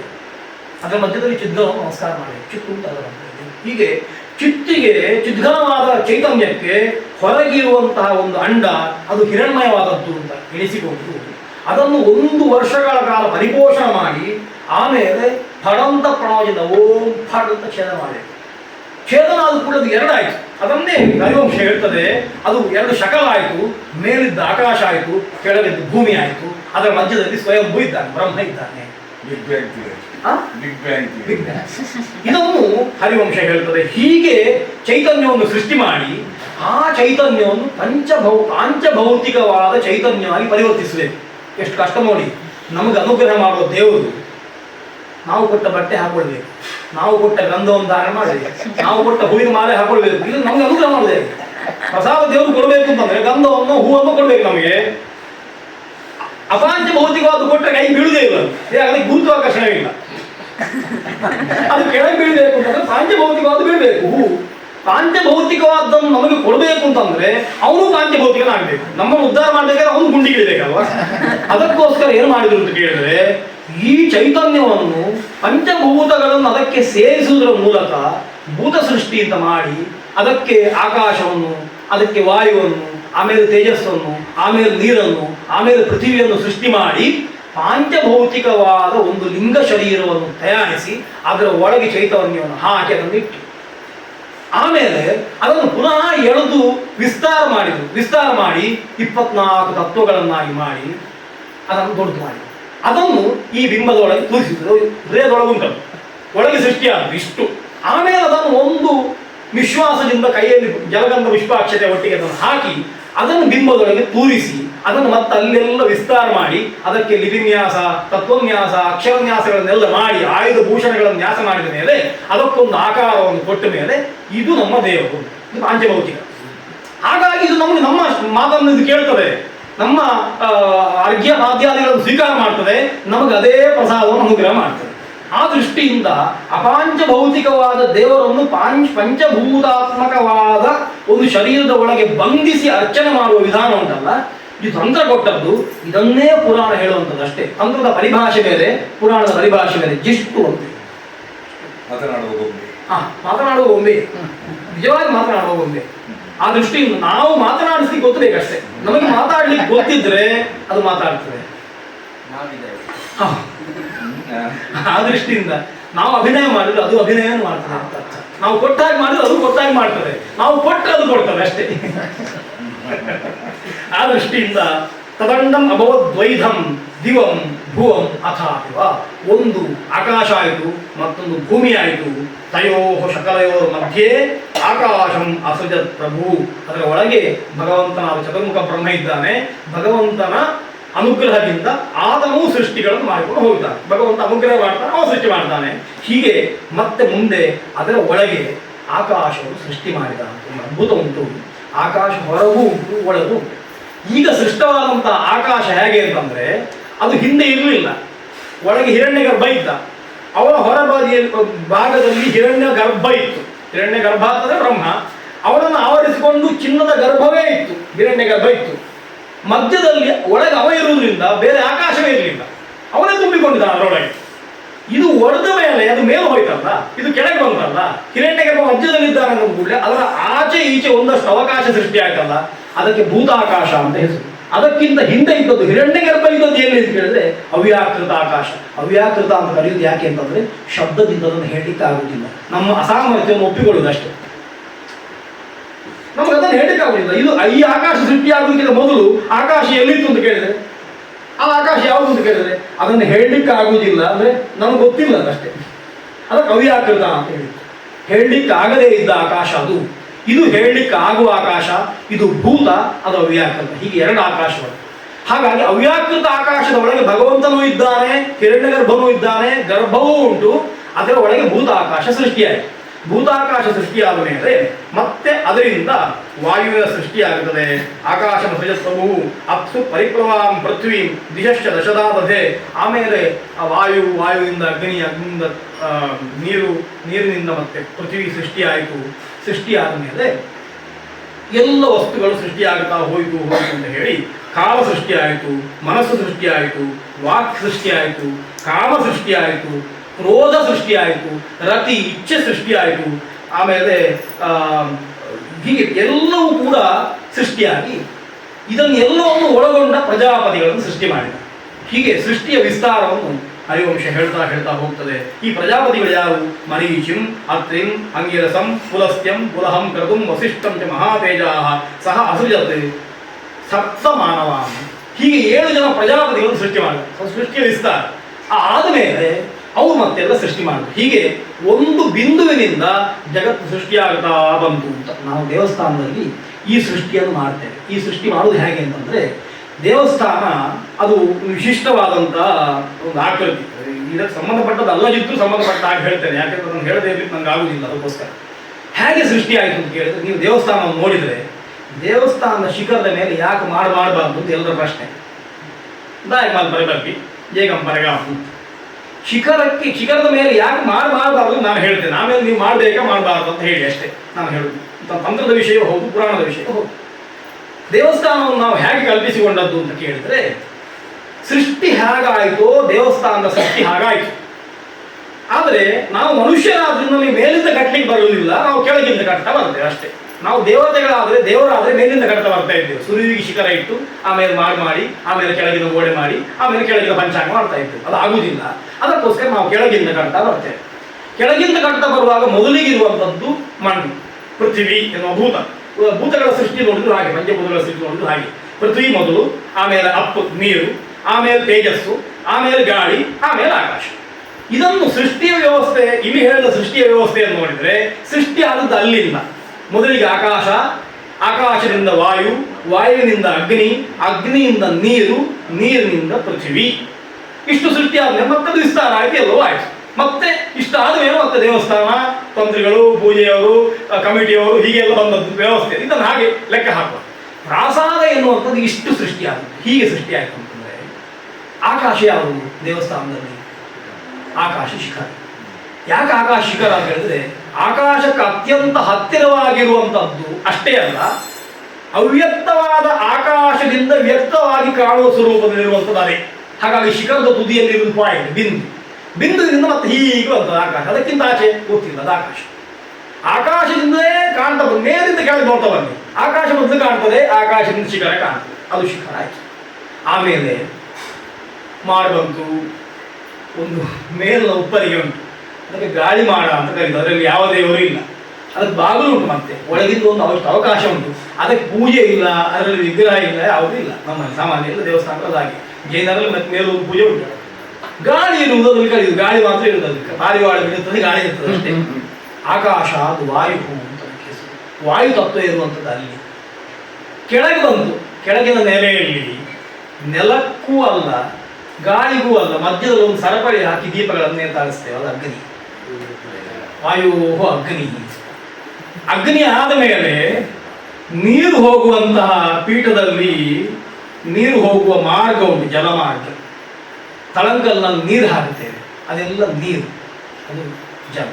ಅದಕ್ಕಿಂತ ಕೆಳಗೆ ನೀರು ಹೋಗಬಾರ್ದು, ಹೋದ್ರೆ ಅಷ್ಟು ಬಂದು ಗಟ್ಟಿ ಮಾಡ್ತೇವೆ, ಅದು ಪೃಥ್ವಿ. ಹೀಗೆ ಆಕಾಶ, ವಾಯು, ಅಗ್ನಿ, ನೀರು, ಪೃಥ್ವಿ, ಅದಕ್ಕಿಂತ ಕೆಳಗೆ ಪೃಥ್ವಿಯೇ ಮತ್ತು ಗಟ್ಟಿ. ಅದು ಗಟ್ಟಿಯಾಗಬೇಕು, ಪಂಚಾಂಗ ಗಟ್ಟಿಯಾಗಬೇಕು. ಮತ್ತೆ ಗ್ಯಾಪ್ ಇದ್ರೂ ಮತ್ತೆ ಸಿಮೆಂಟ್ ತುಂಬಿಸಿ, ಮಣ್ಣು ತುಂಬಿಸಿ ಗಟ್ಟಿ ಮಾಡ್ತೇವೆ, ಅದು ಪೃಥ್ವಿ. ಹೀಗೆ ಪ್ರಾಸಾದವನ್ನು ನಾವು ನಿರ್ಮಾಣ ಮಾಡುವಾಗ ಕಲ್ಪಿಸಿಕೊಳ್ತೇವೆ. ಈ ತತ್ವ ಪ್ರಪಂಚ ಸೃಷ್ಟಿಯಾದ ತತ್ವವೇ. ಹಾಗಾಗಿ ಪ್ರಾಸಾದ ಅಂದ್ರೆ ಪ್ರಪಂಚ, ಪ್ರಾಸಾದ ಅಂದ್ರೆ ಭಗವಂತನ ಬಾಹ್ಯ ಶರೀರ ಅಂತ ಹೇಳುವಂಥದ್ದು. ಈ ಸೃಷ್ಟಿಯನ್ನು ಇಟ್ಟುಕೊಂಡು ಅದರ ಒಳಗೆ ಅವಕಾಶ ಮಾಡಿ, ಗರ್ಭಾಂತ ಮಾಡಿ, ನಮ್ಮ ಹೃದಯದ ಒಳಗಿರುವ ಹಾಗೆ ಸಣ್ಣ ಮಿಣುಗು ದೀಪದಿಂದ ಮಾತ್ರ ಕಾಣುವ ನೀರವಾರ ಶೋಕವತ್ತನ್ನಿ ಪೀತಾಭಾಸ್ವತ್ಯನೂಪಮ ಅಂತ ಹೇಳಿ ಸರಿಯಾಗಿ ಕಾಣದೇ ಇರುವ, ಅವ್ಯಕ್ತವೂ ವ್ಯಕ್ತವೂ ಆಗಿರುವ, ಸರಿ ನೋಡಿದ್ರೆ ಕಾಣ್ತಾರೆ ದೇವರು, ಇಲ್ಲದ್ರೆ ಕಾಣುದು. ದೂರದಿಂದ ನೋಡಿದ್ರೆ ಎಂತ ಗೊತ್ತಾಗ್ತದೆ, ಹತ್ತಿರ ಹೋಗಿ ನೋಡಿದ್ರೆ ಕಾಣ್ತಾನೆ ಎನ್ನುವಂತಹ ಸ್ಥಿತಿಯಲ್ಲಿ ಬಿಂಬವನ್ನಿಟ್ಟು ಒಬ್ಬನೇ ಹೋಗಿ ಉಪಾಸನೆ ಮಾಡಿ. 4 ಜನ ಹೋಗಿ ಒಟ್ಟಿ ಕೂತ್ಕೊಂಡು ಪೂಜೆ ಮಾಡೋ ಕ್ರಮ ಇಲ್ಲ ದೇವಸ್ಥಾನದಲ್ಲಿ. ಒಬ್ಬನೇ ಹೋಗಿ. ಯಾಕೆ ಅಂತಂದ್ರೆ ಆತ್ಮವಾರೇ ದ್ರಷ್ಟವ್ಯ, ಒಬ್ಬನೇ ಹೋಗಿ ಉಪಾಸನೆ ಮಾಡಬೇಕು. ಅವನವನ ಉಪಾಸನೆ ಅವನೇ ಮಾಡುತ್ತಾರೆ. ಆ ಕಲ್ಪನೆಯಿಂದ ದೇವಾಲಯದ ನಿರ್ಮಾಣವಾದದ್ದು ಅಂತ. ಹಾಗಾಗಿ ಆಕಾಶಕ್ಕಿಂತ ಮೇಲೆ ಮತ್ತೊಂದು ಪೃಥ್ವಿ ಅಂತಂದು ಹಾಕುತ್ತೇನೆ ಅಂತಂದ್ರೆ ಹೇಗೆ ಹಾಕುದು? ಮೇಲ್ ಮಾಡ್ತೇನೆ ಅಂತ ಹೇಳುವುದು ಈ ಪ್ರಶ್ನೆ. ಆ ಕಲ್ಪನೆಯಲ್ಲಿ ಅದು ಸೃಷ್ಟವಾದ್ದು ಅಂತ ಅರ್ಥ. ಮತ್ತು ನೀವು ಪೃಥ್ವಿಯನ್ನು ಹಾಕ್ತೇವೆ ಅಂತಂದ್ರೆ ಸೃಷ್ಟಿಗೆ ವ್ಯುತ್ಕ್ರಮವಾಗಿ ಸೃಷ್ಟಿ ಮಾಡ್ಲಿಕ್ಕೆ ಹೋಗ್ತಾ ಇದ್ದೀರಿ. ಅದು ಯಾವತ್ತೂ ಕೂಡ ವ್ಯುತ್ಕ್ರಮವಾದ್ದು, ಅದರಿಂದ ತೊಂದರೆ ಆಗ್ಬೇಕಷ್ಟೇ ಹೊರತು ಒಳ್ಳೇದಾಗಲಿಕ್ಕೆ ಸಾಧ್ಯ ಇಲ್ಲ ಅಂತ ಪ್ರಾಚೀನರ ವ್ಯವಸ್ಥೆ. ಅದು ಇವತ್ತಿನ ಪರಿಸ್ಥಿತಿ ಬೇರೆ. ಆದರೆ ಶಿಖರ ಎನ್ನುವಂಥದ್ದನ್ನಾದ್ರೂ ಬಿಡಿ ಅಂತ ನಾನು ಹೇಳಿದ ಅದಕ್ಕೋಸ್ಕರ ಅದನ್ನು ಬಿಡಿ, ಅದನ್ನು ಮುಚ್ಚಬೇಡಿ. ಯಾಕೆ ಅಂತ ಹೇಳಿದ್ರೆ ತತ್ವ ಬಂದದ್ದು ಹಾಗೆ ಅಂತ. ಅದನ್ನೇ ಹರಿವಂಶ ಹೇಳ್ತದೆ. ಜಗತ್ತಿನ ಸೃಷ್ಟಿ ಅಂದರೆ ಹೀಗೆ. ಇದು ತಂತ್ರ ಆಗಲಿ ಪುರಾಣಗಳಾಗಲಿ ಎಲ್ಲವೂ ಕೂಡ ಒಂದೇ ವಸ್ತುವನ್ನು ಹೇಳ್ತಾ ಹೋಗ್ತದೆ. ಅವು ಬಂದ ಪ್ರೊಸೀಜರ್ ಎಲ್ಲವೂ ಒಂದೇ. ಹೇಳೋ ಭಾಷೆ ವ್ಯತ್ಯಾಸ, ಶೈಲಿ ವ್ಯತ್ಯಾಸ ಇರ್ಬೋದು, ತತ್ವ ಎನ್ನುವಂಥದ್ದು ಒಂದೇ ಆಗಿರ್ತದೆ ಯಾವತ್ತೂ ಕೂಡ. ಅದು ಅವಿಕಾರಿಯಾಗಿರ್ತದೆ, ಅದಕ್ಕೆ ತತ್ವ ಅಂತ ಹೆಸರು. ತತ್ವ ಎನ್ನುವುದು ಸಾರ್ವಕಾಲಿಕವಾಗಿ ಇರುವಂಥದ್ದು, ಒಂದೇ ರೀತಿಯಲ್ಲಿ ಇರುವುದಕ್ಕೆ ತತ್ವ, ಅಬಾಧಿತವಾದ ತತ್ವ. ಯಾವತ್ತೂ ಅದಕ್ಕೆ ಯಾವುದೇ ಬಾಧೆ ಇಲ್ಲ. ಯಾವ ಹೇತುವಿನಿಂದ ಯಾವ ಪ್ರಮಾಣದಿಂದ ಅದನ್ನು ಹೊಡೆದು ಉರುಳಿಸ್ಲಿಕ್ಕಾಗದೇ ಇರುವಂಥದ್ದು, ಹೊಡೆದು ಬಿದ್ದರೂ ಕೂಡ ಮತ್ತೆ ಕುಡಿದು ಹಾಗೆ ನಿಲ್ಲುವಂಥದ್ದು. ಸಣ್ಣ ಮಕ್ಕಳ ಹತ್ರ ಒಂದು ಗೊಂಬೆ ಇರ್ತದೆ, ಚನ್ನಪಟ್ಟಣದ ಗೊಂಬೆ, ಎಷ್ಟು ಬಿದ್ದರೂ ಕೂಡ ಮತ್ತೆ ಪುನಃ ಇರ್ತದೆ. ಆ ರೀತಿಯಲ್ಲಿರುವಂಥ ತತ್ವಕ್ಕೆ ಯಾವುದೇ ಬಾಧೆ ಇಲ್ಲ ಅಷ್ಟೇ. ಆ ದೃಷ್ಟಿಯಿಂದ ಇದನ್ನು ಪುರಾಣ ಹೇಳಿ ಈ ಪ್ರಜಾಪತಿಗಳ ಸೃಷ್ಟಿಯಾಗುತ್ತದೆ. ಇವರು ಮತ್ತೆ ತುಂಬ ಸೃಷ್ಟಿಗಳನ್ನು ಮಾಡಿದರು. ಆ ಮತ್ತೊಂದು ಪುನಃ ಹಿಂದೆ ಬರ್ತಾನೆ ಬ್ರಹ್ಮ ತಾನು ಸೃಷ್ಟಿ ಆದಮೇಲೆ, ತಾನು ಹೊರಗೆ ಬಂದ ಮೇಲೆ ತಾನು ಮಹತ್ತತ್ವವನ್ನು ಸೃಷ್ಟಿ ಮಾಡಿದ, ಅಹಂಕಾರವನ್ನು ಸೃಷ್ಟಿ ಮಾಡಿದ. ಹೀಗೆ ಒಂದೊಂದು ತತ್ವಗಳ ಸೃಷ್ಟಿ ಆಗುತ್ತಾ ಆಗುತ್ತಾ ಆಗುತ್ತಾ ಎಲ್ಲವೂ ಸೃಷ್ಟಿಯಾಯಿತು. ರಜಃ ಯಜುಂಷಿ ಸಾಮಾನಿ ನಿರ್ಮಮೆ ಯಜ್ಞಸಿದ್ಧಯೇ, ವೇದಗಳನ್ನು ನಿರ್ಮಾಣ ಮಾಡಿದ ಅಂತ ಹರಿವಂಶ ಹೇಳ್ತಾರೆ. ಹೇಗೆ ವೇದಗಳನ್ನು ನಿರ್ಮಾಣ ಮಾಡಿದ್ದು ಅಂತ ಕೇಳಿದ್ರೆ, ಒಟ್ಟು ಮಾಡಿದ್ದಷ್ಟೇ. ಅದು ಹರಿದು ಹಂಚಿ ಹೋಗಿತ್ತು ಎಲ್ಲ ಕಡೆಯಲ್ಲಿ, ಆಕಾಶದಲ್ಲಿ ವ್ಯಾಪ್ತವಾಗಿತ್ತು. ಅದನ್ನು ಮತ್ತೆ ಒಟ್ಟು ಮಾಡಿ ಸಾಂದ್ರವಾಗಿ ಮಾಡಿ ಕಾಣುವ ಹಾಗೆ ಮಾಡಿದ್ದು. ಹೇಗೆ ವೇದಗಳನ್ನು ಸೃಷ್ಟಿಸಿದ ಅಂತ ಕೇಳಿದ್ರೆ, ಇಷ್ಟು ದೊಡ್ಡ ಹಾಲ್ನಲ್ಲಿ ಒಂದು ಮುಷ್ಟಿ ಸಾಸಿವೆಯನ್ನು ನಾನು ಬಿಸಾಡಿ ಬಿಟ್ಟರೆ ಯಾವ ಸಾಸಿವೆ ಒಂದು ಕಾಳು ಕಾಣುವುದಿಲ್ಲ. ಆದರೆ ಸಾಸಿವೆ ಇಲ್ಲ ಅಂತ ಹೇಳಲಿಕ್ಕೆ ಆಗುವುದಿಲ್ಲ. ಉಂಟು ಅಂತ ತಿಳಿಸುವುದು ಹೇಗೆ ಅಂತ ಕೇಳಿದ್ರೆ, ಕಸಬರಿಗೆ ತಗೊಂಡು ಬಂದು ಎಲ್ಲ ಗುಡಿಸಿ ಮಧ್ಯಕ್ಕೆ ಮಾಡಿದ್ರೆ ಸಾಸಿವೆ ಕಾಣುತ್ತೆ. ಹಾಗೆ ಪ್ರಳಯ ಕಾಲಕ್ಕೆ ವೇದ ಎನ್ನುವಂಥದ್ದು ಅದು ವಿಸ್ತಾರವಾಗಿ ಆಕಾಶದಲ್ಲಿ ಹೋಗಿಬಿಡುತ್ತದೆ. ಆಕಾಶದಲ್ಲಿ ಇರ್ತದೆ, ಶಬ್ದಗುಣಕ ಆಕಾಶ ಅಂತ. ಅದರಿಂದ ಶಬ್ದ ಎನ್ನುವುದು ಆಕಾಶದಲ್ಲೇ ಇರಬೇಕು. ಅದು ಅವ್ಯಾಕೃತದಲ್ಲೇ ಇರ್ತದೆ, ಭೂತದಲ್ಲಿ ಇರುವುದಿಲ್ಲ. ಅವ್ಯಾಕೃತ ಆಕಾಶದಲ್ಲಿ ಸೇರಿರ್ತದೆ. ದೇವರು ಸೃಷ್ಟಿ ಮಾಡಿದ ಮೇಲೆ ಮತ್ತೆ ವೇದವನ್ನು ಹಿಂಡಿ ತಂದು ಕೊಡ್ತಾನೆ. ಇದು ವೇದ ಅಂತ. ಹೀಗೆ ರಜಃ ಯಜುಂಷಿ ಸಾಮಾನಿ ಅಂತ ಎಲ್ಲವನ್ನು ದೇವರು ನನಗೆ ಕೊಟ್ಟ. ಉಚ್ಚಾವಚಾರಿ ಭೂತಾನಿ ಗಾತ್ರೇಭ್ಯಸ್ತಸ್ಯ ಯಜ್ಞರೇ, ಪ್ರಜಾಪತಿಯ ದೇಹದಿಂದ ಎಲ್ಲ ಭೂತಗಳು, ಉಚ್ಚಾವಚಾರ ಅಂತಂದ್ರೆ ಎಲ್ಲ ರೀತಿಯ ಅಂತ ಹೆಸರು ಹೇಳಲಿಕ್ಕೆ ಆಗದೇ ಇರುವಂತಹ, ಲೋಕದಲ್ಲಿ ನಾವು ಕಾಣ್ತಾ ಇರುವಂತಹ ಎಲ್ಲ ವಸ್ತುಗಳು ಸೃಷ್ಟಿಯಾದವು. ಹೀಗೆ ಸೃಷ್ಟಿಯಾಯಿತು. ಸೃಜ್ಯಮಾನ ಪ್ರಜಾ ನಯ ವಿವರ್ಧಂತೆ ತದಾ ತದಾ ಯುಧಾ ಕೃತ್ವ ಆತ್ಮನೋ ದೇಹಂ ಅರ್ಧೇನ ಪುರುಷೋಭವತ್ ಅರ್ಧೇನ ನಾರೀರ ಅಸ್ಯಾಂಸ ಸಸೃಜೆ ವಿವಿಧ ಪ್ರಜಾ. ಆಮೇಲೆ ಮತ್ತೊಂದು ಸೃಷ್ಟಿ ಭಗವಂತ ಮಾಡಿದ. ಇದೆಲ್ಲ ಏಕಮುಖ ಸೃಷ್ಟಿ, ಒಬ್ಬನೇ ಮಾಡಿದ ಸೃಷ್ಟಿಗಳು. ಈ ಸೃಷ್ಟಿ ಇದು ಹಾಗೆ ಇರುವಂಥದ್ದು. ಸೃಷ್ಟಿಯನ್ನು ಹೇಳುವಾಗ, ಸಾಂಖ್ಯ ಹೇಳುವಾಗ ವಿಕೃತಿ ಸೃಷ್ಟಿಗಳು, ಪ್ರಕೃತಿ ಸೃಷ್ಟಿಗಳು, ಪ್ರಕೃತಿ ವಿಕೃತಿಗಳನ್ನು ವಿಭಾಗ ಮಾಡಿದೆ. ಮೂಲ ಪ್ರಕೃತಿ ಅವಿಕೃತಿ ಮಹದಾದ್ಯ ಪ್ರಕೃತಿಕೃತಯ ಅಂತ ಹೇಳಿ, ಪಂಚ ಅಂತ ಹೇಳಿ, ಆಮೇಲೆ ಷೋಡಶ ವಸ್ತು ವಿಕಾರ ಅಂತ ಹೇಳಿ ಪೂರ್ತಿ ವಿಕೃತಿಗಳು ಅಂತ ಹೇಳಿ. ಹಾಗಾಗಿ ಏನೋ ವಿಕಾರ ಆಗದೇ ಸ್ಥಾನವಾಗಿರುವಂಥದ್ದು ಭಗವಂತ ಬ್ರಹ್ಮ. ಅಲ್ಲಿಂದ ವಿಕಾರ ಆಗದೆ ಸುಮ್ಮನೆ ಇರುವಂಥದ್ದು ಎನ್ನುವಂಥದ್ದು ಒಂದಿಷ್ಟು ವಸ್ತುಗಳು. ಅವುಗಳು ಹಾಗೇ ಇರ್ತವೆ. ಅವುಗಳು ಮತ್ತೊಂದನ್ನು ಸೃಷ್ಟಿ ಮಾಡುವುದಿಲ್ಲ, ಹಾಗೆ ಇರ್ತವೆ ಅವು. ನಂತರ ತಮ್ಮಿಂದ ಇನ್ನೊಂದು ಅಂತ 1ಕ್ಕೆ 10 100 ಆಗಿ ವಿಕಾಸ ಆಗಿತಾ ಇರುವಂಥ ವಸ್ತುಗಳು ಬೇರೆ. ಹೀಗೆ ತತ್ವಗಳ ಸೃಷ್ಟಿಯಾಯಿತು. ಅದಕ್ಕೋಸ್ಕರ ಭಗವಂತ ಮತ್ತೊಂದು ಸಂಕಲ್ಪ ಮಾಡ್ತಾನೆ. ತನ್ನ ದೇಹವನ್ನು 2 ಭಾಗ ಮಾಡಿ, ಒಂದನ್ನು ಸ್ತ್ರೀ ಅಂತ ಮತ್ತೊಂದನ್ನು ಪುರುಷ ಅಂತ ಕಲ್ಪಿಸಿ ತಾನೇ ಇಡೀ ಜಗತ್ತನ್ನು 2 ರೂಪದಿಂದ ಸೃಷ್ಟಿ ಮಾಡಿದ. ಎಲ್ಲ ಮನುಷ್ಯಾದಿ ಎಲ್ಲ ಪ್ರಾಣಿಗಳು ಕೂಡ ಈ ರೀತಿಯಲ್ಲೇ ಸೃಷ್ಟಿಯಾದದ್ದು, ಕೇವಲ ಮುಷ್ಟಿಯಿಂದ ಹೀಗೆ ಸೃಷ್ಟಿಯಾದಲ್ಲ. ಆ ರೀತಿಯ ಸೃಷ್ಟಿ ಉಂಟು. ಅನಂತರ ಬಂದದ್ದು ಸ್ತ್ರೀ ಪುರುಷ ಸಂಯೋಗದಿಂದಲೇ ಆಗುವಂತಹ ಸೃಷ್ಟಿಗಳು. ಆ ಸೃಷ್ಟಿ ಮತ್ತೆ ವಿಸ್ತಾರ ಆಗಿ ಒಂದಷ್ಟು ಪ್ರಪಂಚ ನಿರ್ಮಾಣ ಆಯಿತು. ದಿವಂಚ ಪೃಥ್ವೀಂಚಯೋ ಮಹಿಮ್ನ ವ್ಯಾಪ್ಯ ತಿಷ್ಠತಃ ಪ್ರಜಾ. ಈ ಎಲ್ಲ ಪ್ರಜೆಗಳು ಇಡೀ ಭೂಮಿ ಆಕಾಶಗಳನ್ನು ಸೇರಿಕೊಂಡು ಎಲ್ಲ ಕಡೆಯಲ್ಲಿ ವ್ಯಾಪ್ತಿಯಿಂದ ಆದರು ಅಂತ ಅರ್ಥ. ವಿರಾಜಂ ಅಸೃಜದ್ ವಿಷ್ಣು ಸಹ ಅಸೃಜದ್ ಪುರುಷಂ ವಿರಾಟ್ ಪುರುಷಂ ತಂ ಮನುಂ ವಿದ್ಧಿ ತದ್ವೈ ಮನ್ವಂತಂ ಸ್ಮೃತಂ ಅಂತ ಹೀಗೆ ಹೇಳ್ತಾ, ಈ ರೀತಿಯಲ್ಲಿ ಭಗವಂತ ಸೃಷ್ಟಿ ಮಾಡ್ತಾ ಮನುಗಳನ್ನು ಸೃಷ್ಟಿ ಮಾಡಿದ. ಈ ಮನುಗಳಿಗೆ ಒಂದಿಷ್ಟು ಕಾಲ ಅಂತ ನಿಮ್ಮ ಆಳ್ವಿಕೆ ಅಂತ ನೀವು ಸೃಷ್ಟಿ ಮಾಡಿ ನೀವು ಜಗತ್ತನ್ನು ನಡೆಸಿ ಅಂತ ಹೇಳಿದ. ಒಬ್ಬ ಮನುವಿಗೆ ವಿಶ್ರಾಂತಿ ಬೇಕು ಅಂತ ಅಂದಾಗ ಅವನನ್ನು ಬದಿಗೆ ಇಟ್ಟು ಮತ್ತೊಬ್ಬನನ್ನು ಮುಂತಂದ. ಹೀಗೆ ಮನುವಿನ ಕಾಲವನ್ನು ಮನ್ವಂತರ ಅಂತ ಕರೆದ. ಕಾಲವನ್ನು ಸೃಷ್ಟಿ ಮಾಡಿ ಆಗಿದೆ ಮಹಾಕಾಲ. ಅದನ್ನು ತುಂಡು ಮಾಡಿ ಒಬ್ಬೊಬ್ಬರಿಗೆ ಒಂದಿಷ್ಟು ಹಂಚಿಕೊಟ್ಟು ಜಗತ್ತು ನಡಿಲಿಕ್ಕೆ ಶುರುವಾಯಿತು. ಅಲ್ಲಿವರೆಗೆ ಜಗತ್ತು ಹೀಗೆ ನಿಂತುಕೊಂಡಿದೆ. ಈಗ ಜಗತ್ತು ಚಕ್ರ ಉರುಳಿಕ್ಕೆ ಶುರುವಾಯಿತು. ಕಾಲ ಸೃಷ್ಟಿ ಆಯ್ತಲ್ಲ, ಕಾಲದ ಸೃಷ್ಟಿ ಆದ ಮೇಲೆ ಹಾಗಾದ್ರೆ ಹಿಂದೆ ಇದ್ದದ್ದು ಕಾಲ ಇಲ್ವಾ ಅಂತ ಕೇಳಿದ್ರೆ, ಹಿಂದೆ ಕಾಲವೂ ಇತ್ತು. ಹೇಗಿತ್ತು ಅಂತ ಕೇಳಿದ್ರೆ, ಅವ್ಯಾಕೃತ ಆಕಾಶ ಇದ್ದ ಹಾಗೆ ನಮಗೆ ವಾಕಿನಿಂದ ಹೇಳಲಿಕ್ಕೆ ಬಾರದೇ ಇರುವಂತಹ ಕಾಲ ಇತ್ತು. ಅದು ಇಲ್ಲದೆ ಸಾಧ್ಯ ಇಲ್ಲ. ನಾವು ಗಣನೆಯನ್ನು ಶುರು ಮಾಡಿದಾಗ 1 2 ಮಾಡಿದ ಮತ್ತೆ 1 2 ಅಂತ ಬರೋದಕ್ಕಿಂತ ಮೊದಲು ಏನಿತ್ತು ಕೇಳಿದ್ರೆ, ನಾವು ಸಂಖ್ಯೆಯನ್ನು ಹೇಗೆ ಹೇಳ್ತೇವೆ ಗೊತ್ತಿಲ್ಲ. ಸಂಖ್ಯೆ ಅನ್ನುವಂಥದ್ದು ನಾವು ಸೃಷ್ಟಿ ಮಾಡಿದ ಮೇಲೆ 1 2 ಅಂತ ಪೂರ್ವಾಪರ್ಯಗಳನ್ನು ಹೇಳಲಿಕ್ಕೆ ಶುರು ಮಾಡಿದ್ದೇವೆ. ಅದಕ್ಕಿಂತ ಹಿಂದೆ ಸಂಖ್ಯೆಯೇ ಇಲ್ಲ. ಸಂಖ್ಯೆಯೇ ಇಲ್ಲದಿದ್ರೆ ಗಣಿತ ಇಲ್ಲ ಬಂತು. ಗಣಿತಕ್ಕೆ ಮೂಲ ಬೇಕಾಗುವ ಸಂಖ್ಯೆ ಬರಬೇಕಲ್ಲ.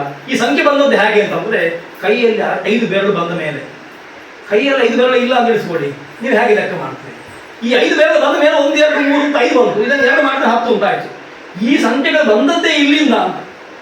ಇದು ಬರದೇ ಇದ್ರೆ ಮತ್ತೆ ಎಲ್ಲಿಂದ ಸಂಖ್ಯೆಯನ್ನು ಹುಡುಕುತ್ತೀರಿ? ಯಾವ ವಸ್ತುವನ್ನು ನೋಡಿ ಹುಡುಕುತ್ತೀರಿ? ಆ ದೃಷ್ಟಿಯಿಂದ ಸಂಖ್ಯೆಯನ್ನು ನಾವು ಹೇಳಲಿಕ್ಕೆ, ನಮ್ಮ ವ್ಯವಹಾರಕ್ಕೆ ಉಪಯೋಗ ಮಾಡಿಕೊಳ್ಳಲಿಕ್ಕೆ ಬೇಕಾಗುವ ವಸ್ತುಗಳು ಸೃಷ್ಟಿ ಆರಂಭದಲ್ಲಿ ಬಂದದ್ದು. ಅದಕ್ಕಿಂತ ಹಿಂದಿದ್ದದ್ದು ಅದನ್ನು ಲೆಕ್ಕ ಮಾಡಲಿಕ್ಕೆ ಆಗದ ಅಸಂಖ್ಯೇಯವಾದ ಕಾಲ, ಆ ಕಾಲ ಇತ್ತು, ಅದು ಇಲ್ಲದೆ ಸಾಧ್ಯ ಇಲ್ಲ. ಯಾಕೆಂದ್ರೆ ಅದೆಲ್ಲವೂ ಕೂಡ ಮೂಲವಾಗಿರುವಂತಹದ್ದು.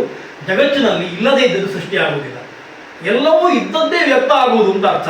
ಆ ದೃಷ್ಟಿಯಿಂದ ಈ ರೀತಿಯಲ್ಲಿ ಜಗತ್ತಿನ ಸೃಷ್ಟಿ ಅದು ಆಯಿತು ಅಂತ ಹೇಳಿ ಮುಂದಿನ ಅಧ್ಯಾಯಗಳಲ್ಲಿ ಸ್ವಯಂಭುವ ಮನುವಿನ ವಂಶ, ಇದು ವಂಶದ ವಿಸ್ತಾರಗಳು, ಸೃಷ್ಟಿಯನ್ನು ಹೀಗೆ ಸೂಕ್ಷ್ಮವಾಗಿ ಒಂದು ಸತಿ ಹೇಳಿ ಮತ್ತೆ ಸ್ಥೂಲವಾಗಿ ಹೇಳ್ತಾ ಬರ್ತಾರೆ. ಪ್ರತಿಯೊಂದು ಸೃಷ್ಟಿಯನ್ನು ಸ್ಥೂಲವಾಗಿ ಹೇಳ್ತಾ ಬರ್ತಾರೆ ವೈಶಂಪಾಯನರು. ಮುಂದಿನ ಅಧ್ಯಾಯಗಳಲ್ಲಿ ಸ್ವಯಂಭುವ ಮನುವಿನ ಸೃಷ್ಟಿ, ದಕ್ಷರ ಸೃಷ್ಟಿ, ಆಮೇಲೆ ಅದರಿಂದ ಮತ್ತೆ ಬರುವಂತಹ ಪೃಥ್ವಿನ ಕಥೆಗಳು, ಹೀಗೆ ಅನೇಕ ಕಥೆಗಳು ಬರಲಿಕ್ಕೆ ಆರಂಭ ಆಗ್ತದೆ. ಮುಂದಿನ ನಾಳೆಯಿಂದ ಮತ್ತೆ ಕಥೆಗಳ ಓಟ ಶುರುವಾಗ್ತದೆ. ಅಷ್ಟು ಕಥೆಗಳನ್ನು ಮುಗಿಸ್ಲಿಕ್ಕೆ ಆಗ್ತದೋ ಇಲ್ಲವೋ ಗೊತ್ತಿಲ್ಲ, 7 ದಿವಸ ಇರುವಂಥದ್ದು, ಇನ್ನು 6 ದಿವಸ ಇರುವುದು. ಹಾಗಾಗಿ ಅದರಲ್ಲಿ ಎಲ್ಲ ಕಥೆಗಳನ್ನು ಸ್ಪರ್ಶ ಮಾಡ್ತಾ, ಹರಿವಂಶವನ್ನು ಬಿಡದೆ ಅದನ್ನು ಸ್ಪರ್ಶ ಮಾಡ್ತಾ, ಆದಷ್ಟು ಬೇರೆ ಮಾತುಗಳನ್ನು ಹೇಳದೆ ಕಮ್ಮಿ ಮಾಡ್ತೇವೆ. ಸ್ವಲ್ಪ ಜಾಸ್ತಿ ಆಗೋದು ಕಾಣ್ತದೆ ನಮಗೆ.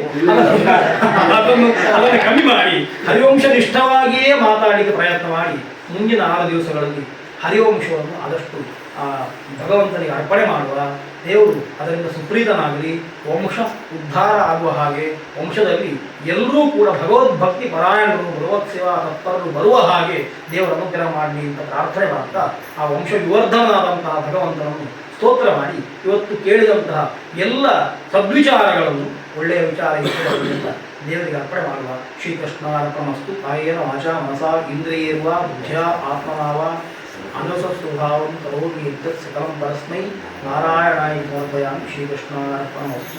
ಹರೇ ನಮಃ. ಹರೇ ನಮಃ.